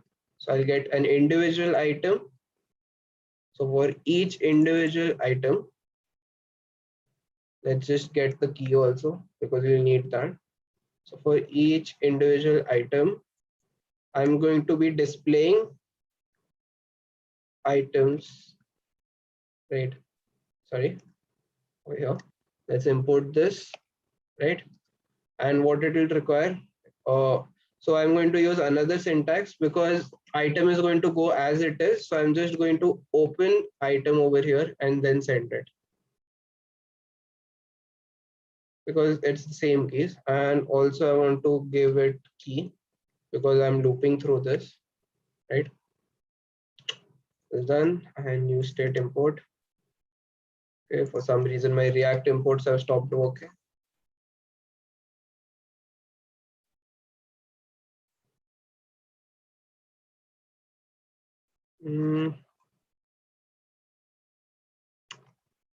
New state is not defined.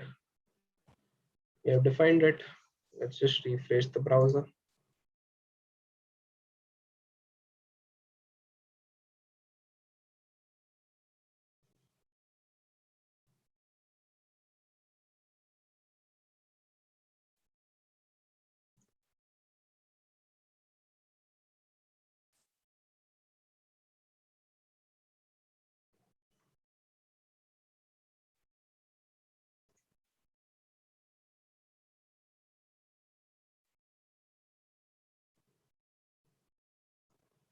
Okay, for some reason we are not displaying this as of right now.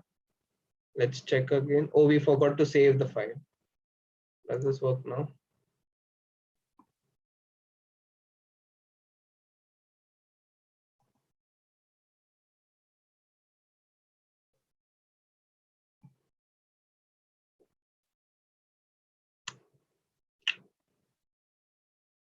Okay.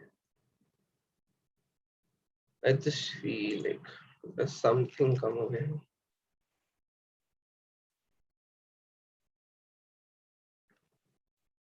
Okay. Maybe this spread syntax is not working. I'll just put it manually. There's the name, price, and the image URL. So name equal to name, price equal to price, and image URL equal to image URL.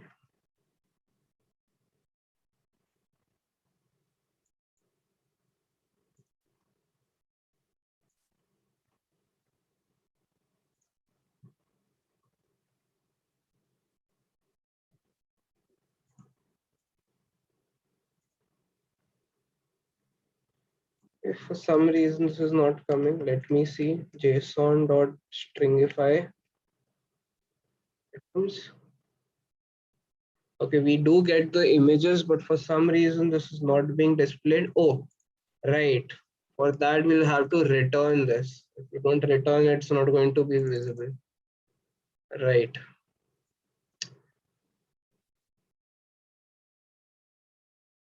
Okay, these are too big. Let's add some styling to like put this back into size. Max width, max this thing. Okay.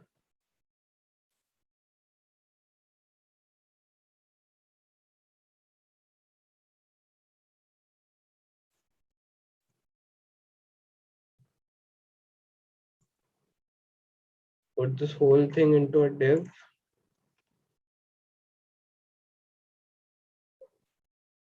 Okay.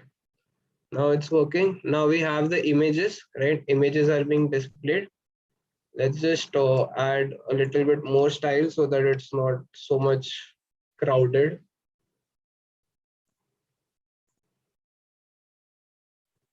I'll add some margin on the top and some padding on the side. Okay. Yeah. So it looks a little better now. Okay. Now let's add all the other information. That's the text and stuff. I'll just add a little bit more padding on the side. For that, I'll be using container.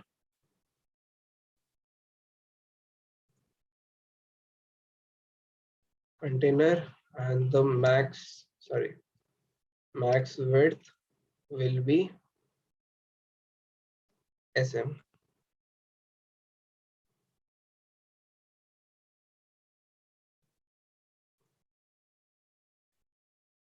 Right. That's too small.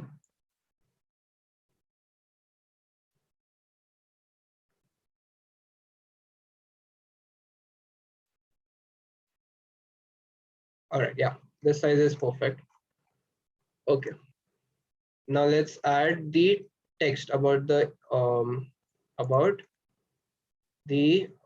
name and the price and everything. Okay, so for that we will be having something called I'll add a div here, which will have a style of flex 0.8.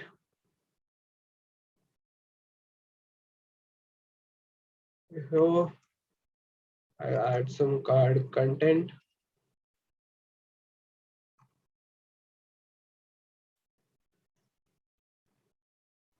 some typography,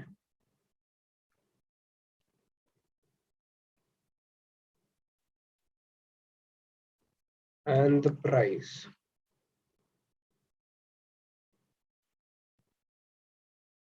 Okay, let's save this. Okay, now we can see at least like information about all of them. Now what we can do, we need to add the buttons to add them to the cart, right? Or we need to add all of that. Okay, so for that, what will we require? We'll have to know like how much quantity they want. So one, we will need to keep track of that quantity. Initially, everything will be 0, right? Um, Next, what else we need to keep track of? Quantity, price, total we will calculate from that. And I think that's it. That's what we need to keep track of. All right. So, okay. So I'll add a button over here for, I'll add one minus button, one plus button, and the quantity. Okay. So it will be a button,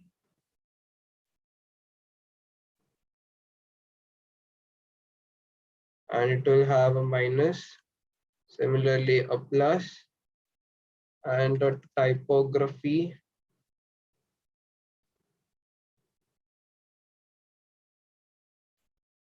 of quantity. So that quantity will come from here. You state.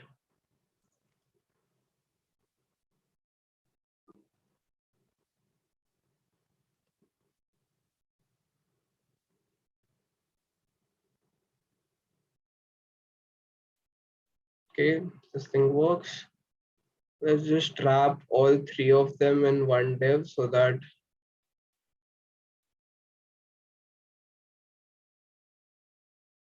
they're in one line.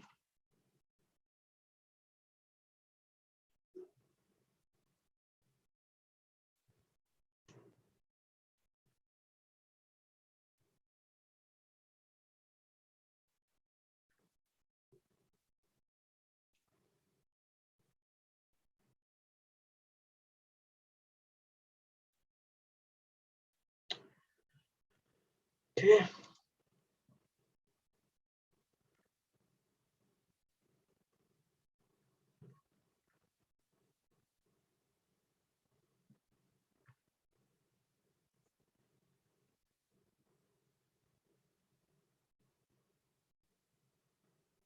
Okay.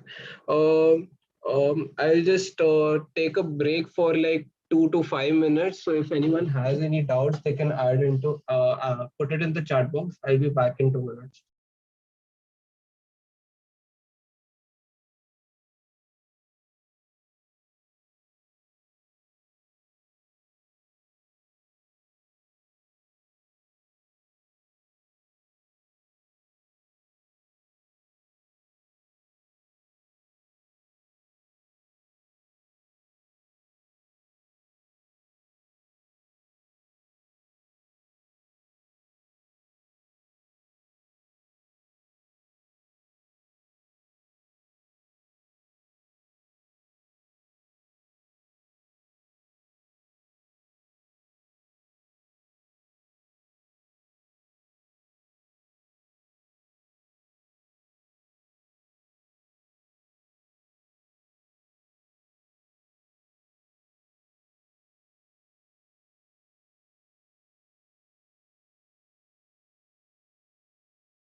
Okay, I'm back. So now let's deal with the quantity of these items. Okay, first let's add one more over here, which is another, no, sorry, not over here. On the next line, I want to add another typography, which is going to be total is equals to, so I'm going to add the totaling over here only directly, which is quantity into price. So total is 0.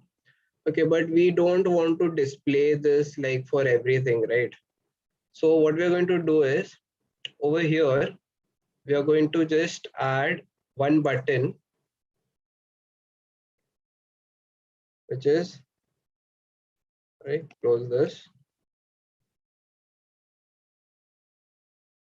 add to cart. Okay, what we are going to do is instead, we are going to make this component a little reusable. We're going to add something called as is cart. So this is going to be a Boolean value. Okay.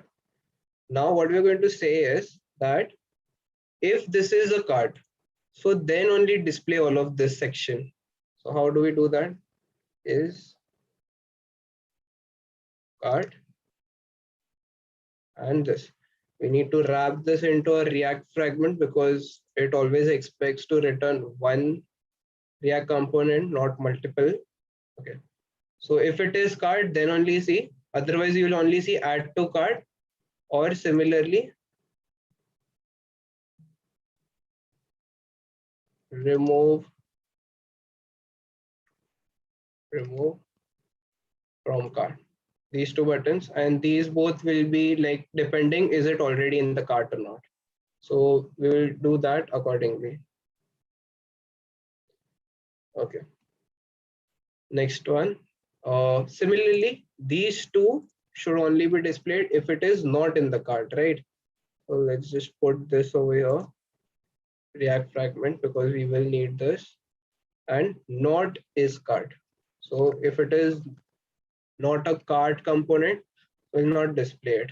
So over here it will display, and when we will display over here, we will give it an extra is cart property so that we can change accordingly. Okay. So first let's just handle this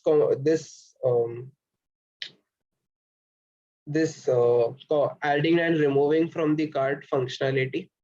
So we'll add the on click,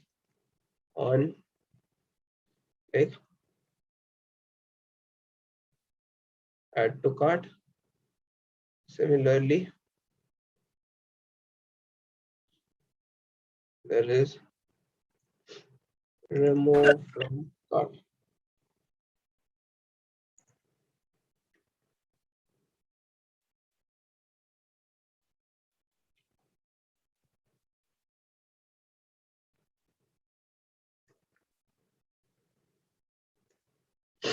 Remove from cart.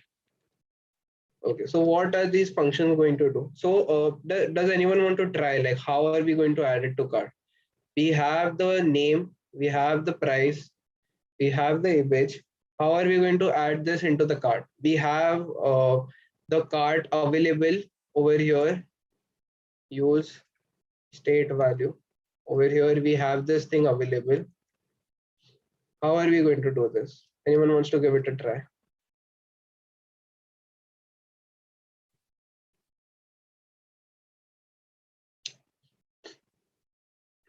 Over here. Hint, this is all that you require because to add all of this. Anyone wants to give it a try?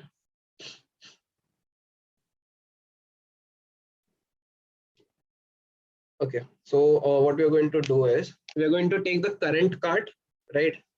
So if it is already in the cart, so before we do that, let's just check like how do we decide like which one should we display, like is this currently in the cart or not? So how do we do that? So our cart is a object, right? Where is it? It is in our reducer, right? This is our cart. So when we add something, so let's say I'm just going to like my product names are just red, black, and blue. Okay, sorry, red, white, and blue. You can have another way of referencing all of this, but let's say there's black and the quantity is 100. So this is the way I'm going to be storing all of them in the uh, database, like black 100, yeah, black 100 piece. Okay, that's too much. Like black 10 t-shirts, there's white 2 t-shirts, like this way I'm going to store it in the card this way. Does anyone want to give a try, like how this is going to work?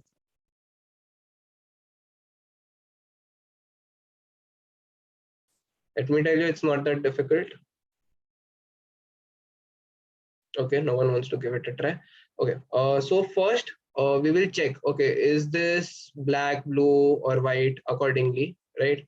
And so for that, what we need to do, let's just add another field into our database, which is like name. Instead of like this thing, we'll just add another field called as id, black, there's id white,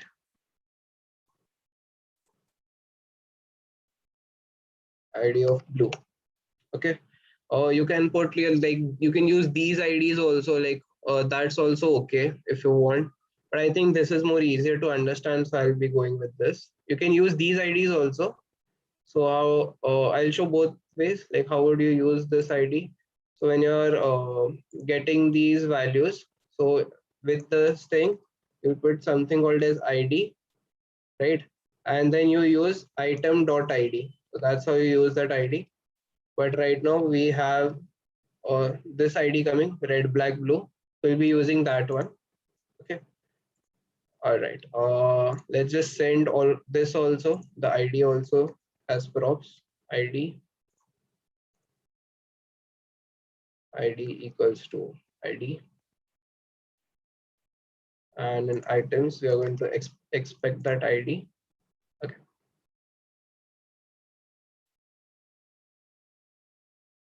So for that, how will we check this is ID, sorry, cart dot object dot keys. So it's going to give me all the keys of cart dot contains no wait, that's the function name.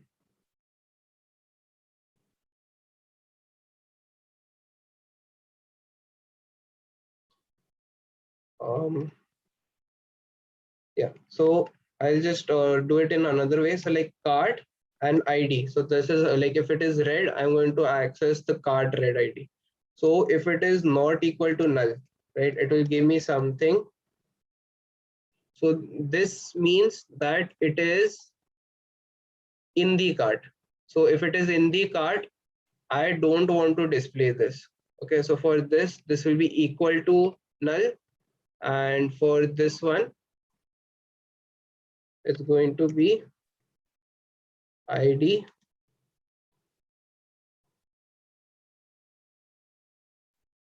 not equal to null. Let's see. The cart is empty, so it should, so okay, it's the opposite way, not this way. Not equal to null and equal to. Right, now it's proper. Now if I click on add to cart, it should put black and one quantity in it. Okay, so let's put that. I'm going to dispatch a function. What's the action type? It's going to be set cart. Then second is the cart should be what? So the cart should be first the current cards spread out. And what's the second? Sorry, there's 3 dots for spread. And what else I need to do is I need to put ID. So it will be red, blue, or something, and I'll add one quantity in it. Okay. This is type Okay, right. Let's check this. Add to cart. It should update this.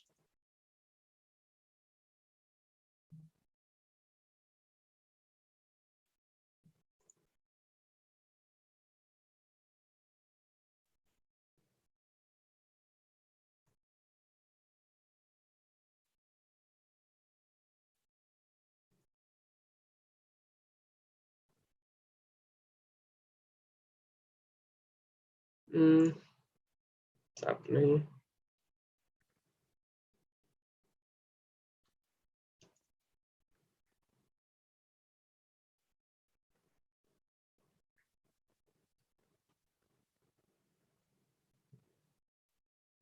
Okay. It has this, but the check is not working properly for some reason. Okay. Card ID is not equal to null. So let's just check card ID.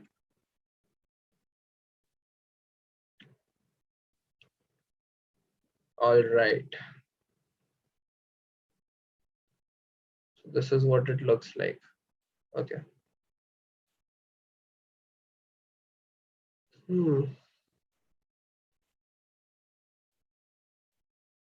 It's proper. What instead we can do is, because if this is working, I'll just put a ternary instead. So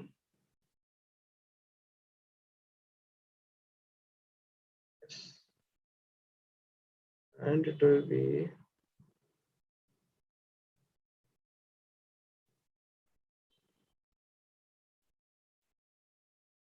here.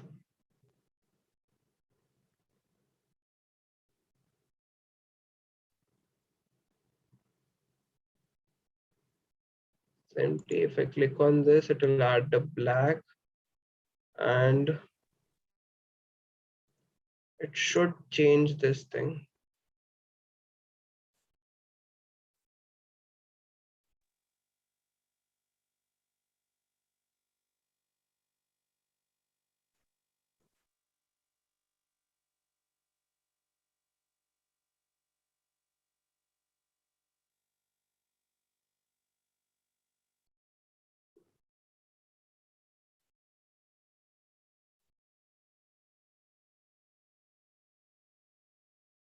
Okay.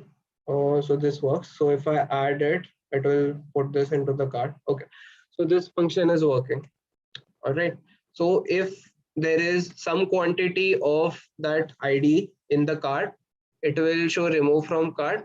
Otherwise, it will ask you to remove it. Right. So let's put the remove function.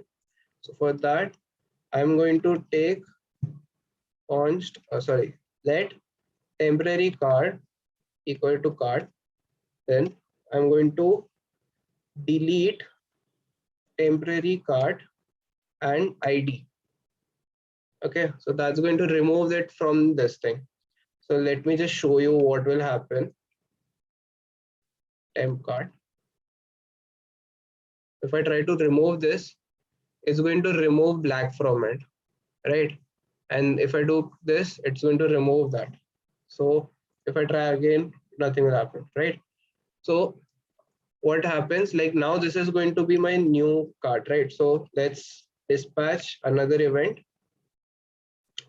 It's going to be type set card, and the new card is going to be the temporary card that we just updated.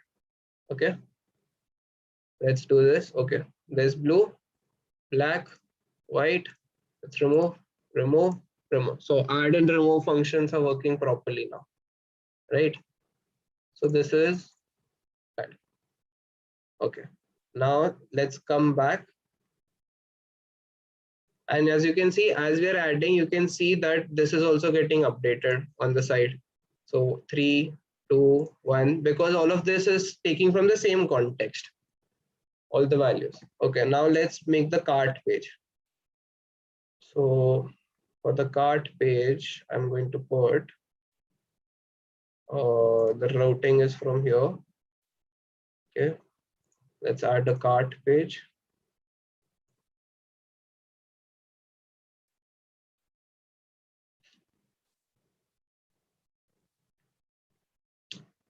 And for that, I'm going to create a new component called as cart.js, RAFCE. All right.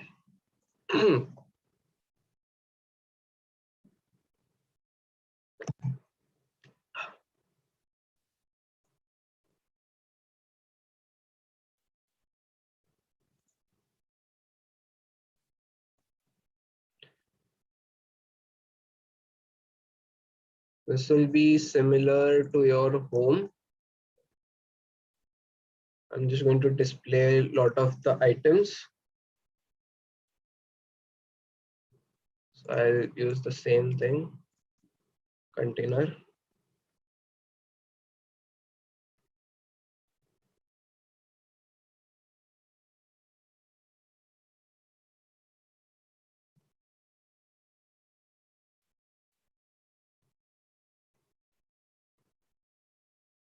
Sorry, requirement, just a div.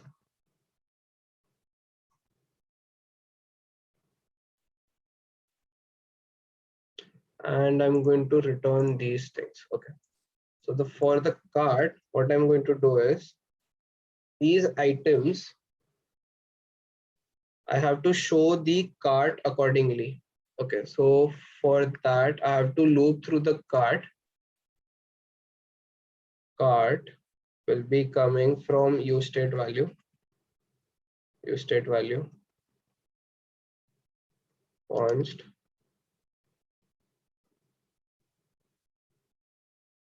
cart and the dispatch.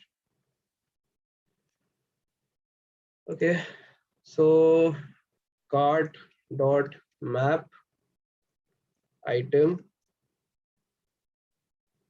Let's just see what each item is.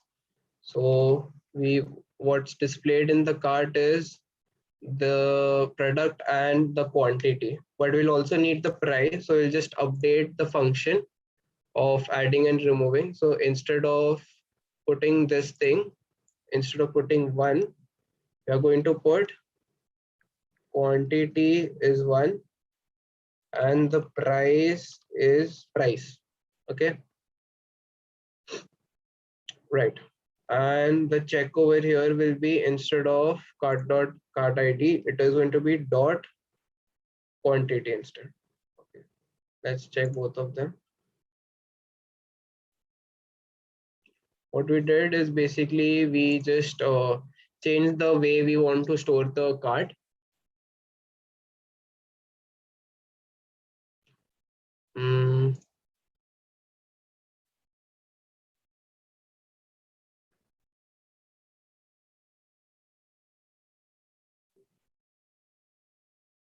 Reading undefined quantity. Put a question mark over here. Yeah. Okay, now if I add it, remove it, add it, remove it. Yeah, it's still working perfectly, but we also now have keeping track of price when you're dealing with it, right? Price, and actually I'll put all of the data, which is price, name, and imager, all three of them. Okay, now let's loop through the cart. This is the item. This will have the image URL, it will have name, it will have price, and it will have the quantity.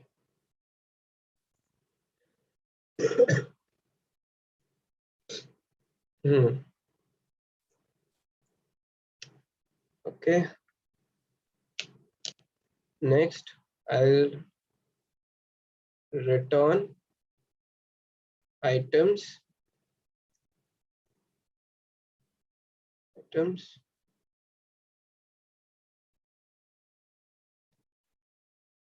and I'm going to send all of them, image URL, name, price, quantity,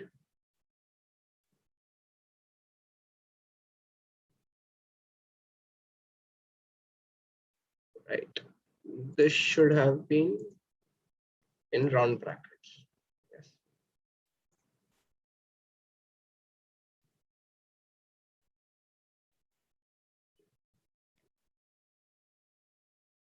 And the quantity will be, we'll use the cart quantity when we want to use this. Okay. And one more thing that we'll add is cart.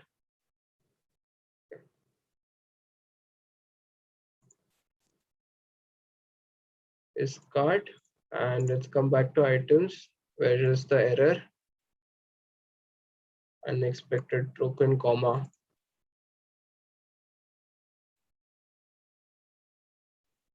Let's refresh.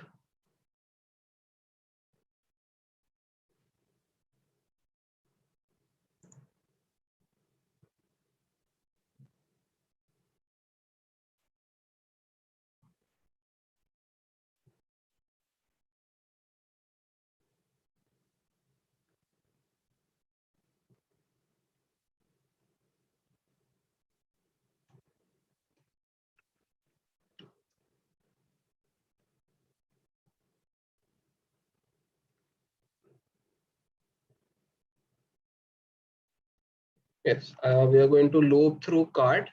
Okay. And this whole thing will be accessed from the cart. Sorry, not this way.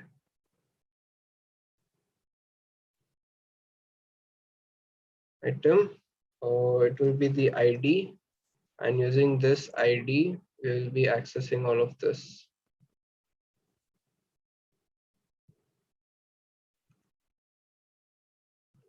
Is cart ID dot image URL.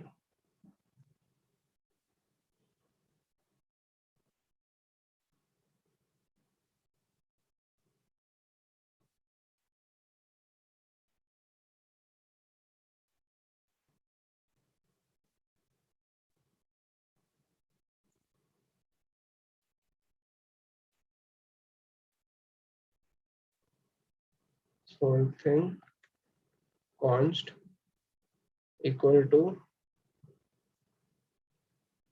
cart ID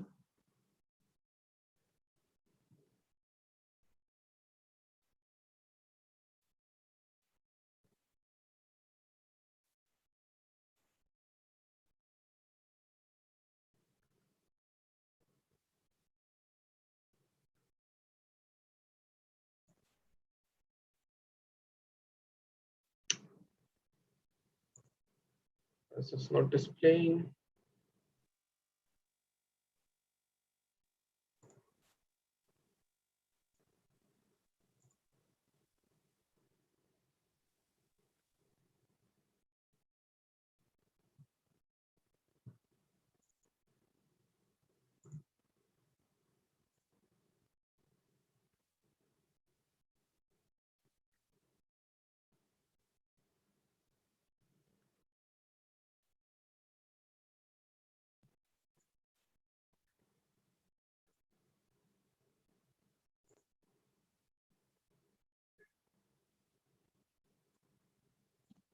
Name comma image URL.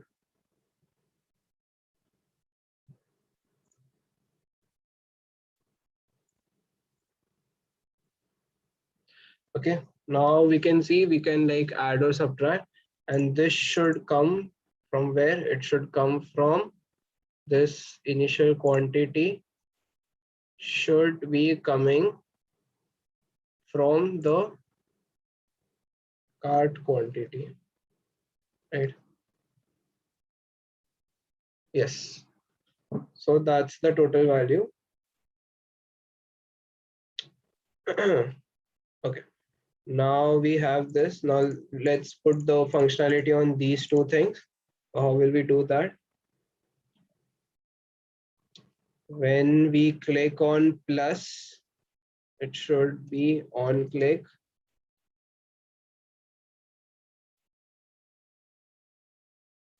It should set quantity to previous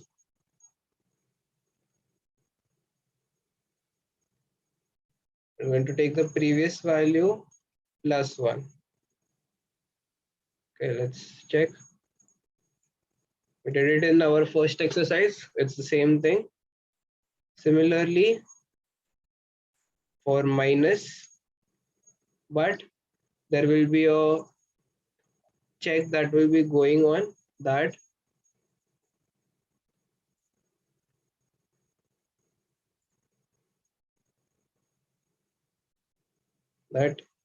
if the quantity is 1, if the quantity is 1, we are going to remove it, right? And how do we remove it? We're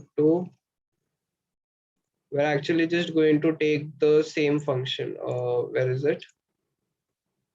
From items, we are going to take remove cart function, and remove cart function takes the ID. Did we give the ID along? Okay, we did not. Let's give the ID also. Okay. Where is it? Oh yeah. Remove from cart. Let's call this, and this will be in an else. Let's try. Okay, minus.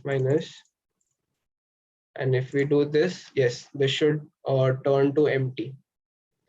And last thing in cart, this one, comma, sorry, it should be key. And I'm going to pass the key as well. So I get rid of this warning. And one last thing, if it is empty, right? If this will be empty, if the cart is empty, dot length is 0. So I'll just type out something. Typography, cart is empty. Okay, let's add to cart. Let's see this. Okay, all right. And if I remove, yes. Okay, all the functionality is working for the cart. Now final total for the whole cart. Now how will we calculate that? So I'm going to create a function, calculate total. For that, what we are going to do is we are going to loop through same way, object dot keys of cart, going to go through it,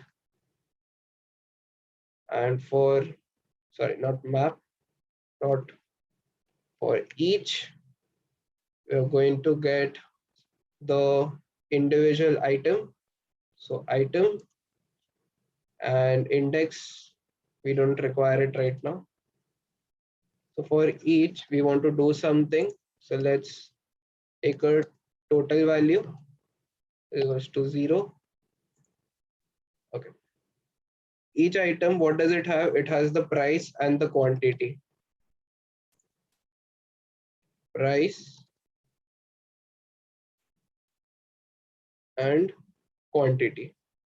And this is going to give total plus equals to price into quantity, right? And this should be displayed over here. Let's see if this is being displayed. Calculate total.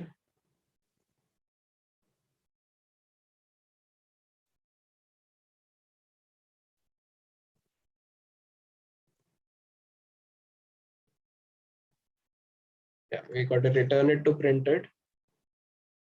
None. So why is that happening? It's because when we are trying to add or subtract these values, where is it? Over here. It's in items, yes. When we're trying to add and subtract, these values are not integer. We need to make them integer whenever we are dealing with this. For that,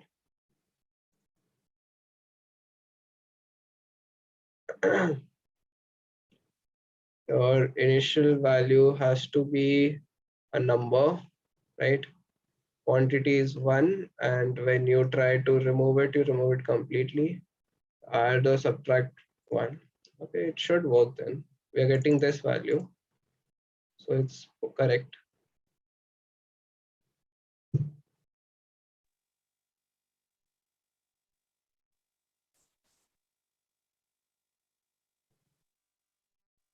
It's going to have a total where I'm multiplying this. Let's see what the error, price and quantity. Okay, it doesn't have the price and quantity. So what's the issue? Value.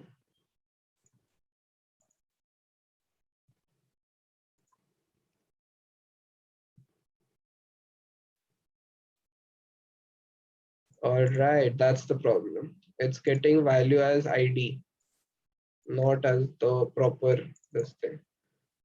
All right. So what if I change it to values instead of keys? Okay, now we get the values, right? So we get the price and the quantity.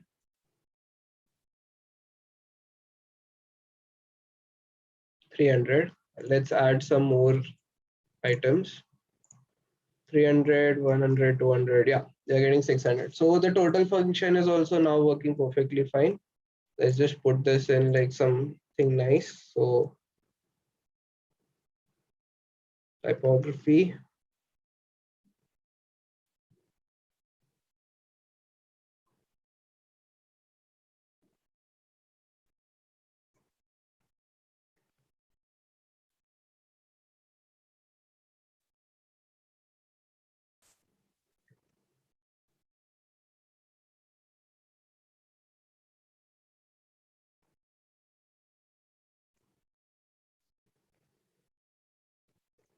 Margin top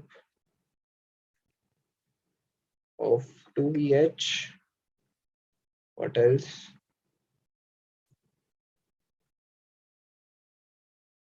Total art value is rupees this much. Okay, and just let's just add some margin bottom also.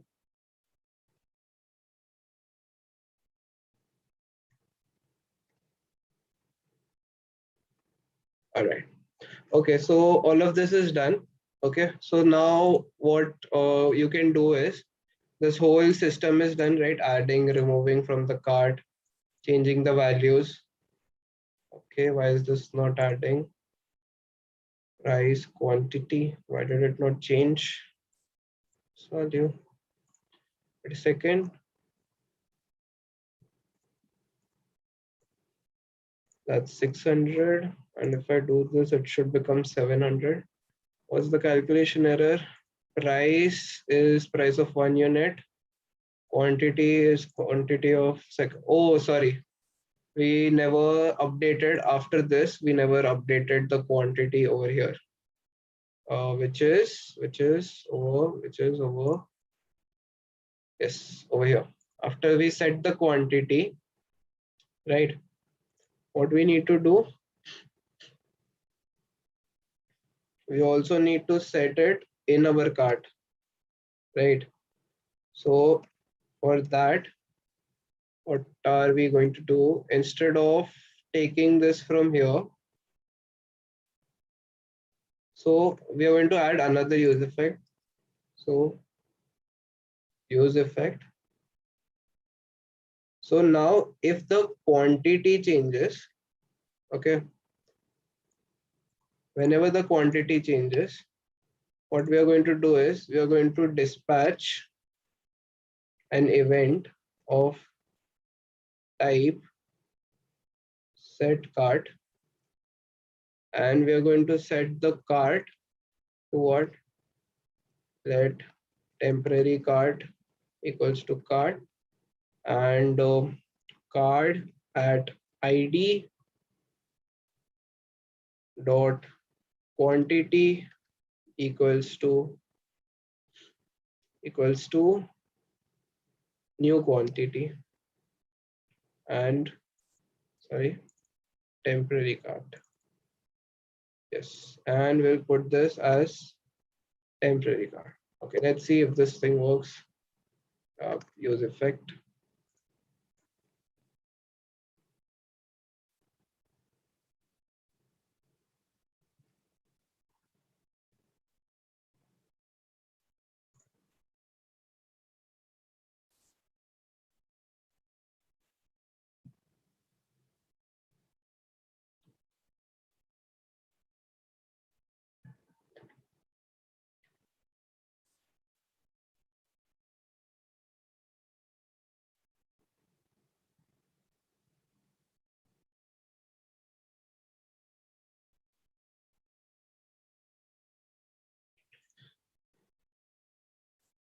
Okay, this thing doesn't work, so there's some sort of an problem. So when we are trying to set the quantity, we need to send a dispatch to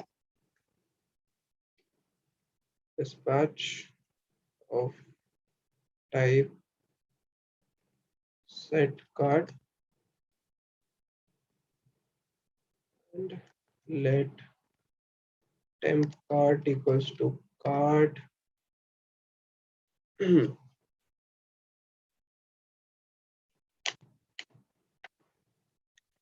And what else?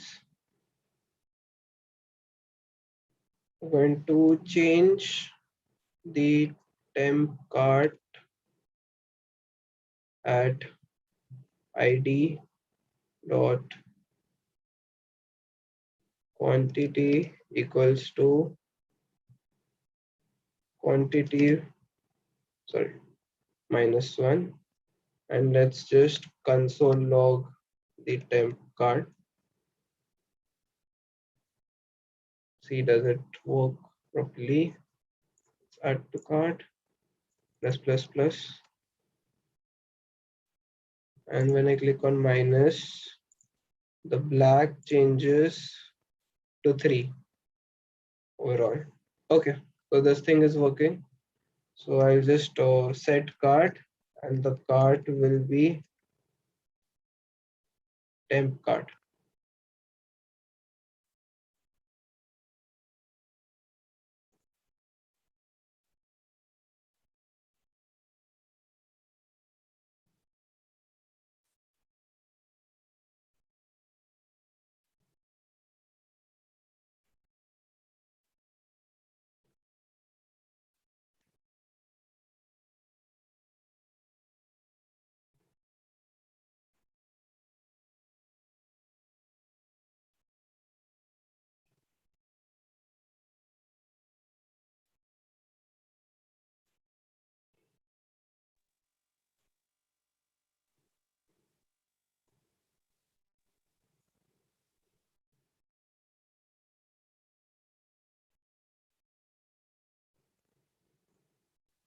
Okay, similarly, we need to do it for adding also.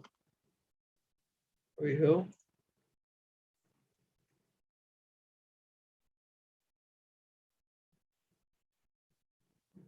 +1, stop logging.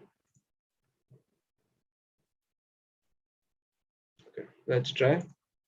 Okay, and let's try adding more items. Right, so okay. So the total cart value, everything is working fine. You can see that we can do this, and 600, 300, 900, 600. Yeah.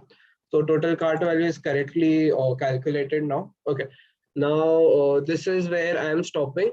What you can do ahead, as I said, the Razor Play client, I had shown like how you can integrate it, the whole process of integrating that. Let me find that tab again. Where's the tab? Over here. Yes. Okay. What's the this thing? You need to create an order. you need to create a subsequent payment, and then you need to verify that payment. Okay, so these are the three steps you need to do whenever you're dealing with Razorpay. Uh, so this is where I'm stopping. If there are any doubts, you can let me know. Okay, thank you.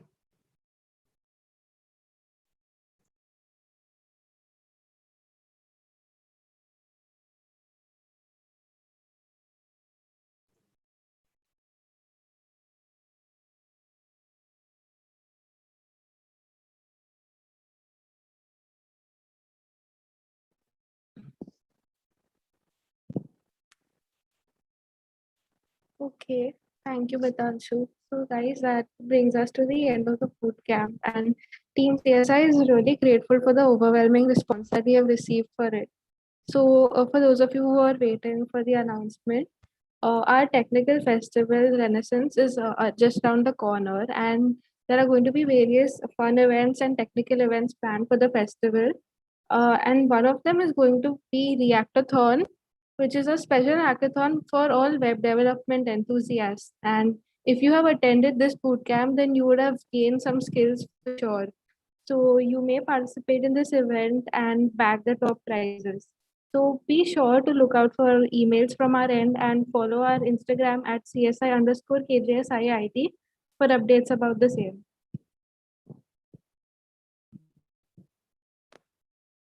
Also, I have posted the feedback form in the chat right now. So do fill that up. So on behalf of our college, KJSIIT, our principal, Dr. Suresh Ugrani sir, vice principal, Dr. Sunita Patil ma'am, and Professor Uday Rote sir, and the entire team CSI, I would like to thank all of you for being such an amazing audience and coming for this workshop. So we all hope that you've learned something new through these sessions, and looking forward to seeing you all as participants in the events of Renaissance 2021. So thank you everyone, and do stay in touch with us.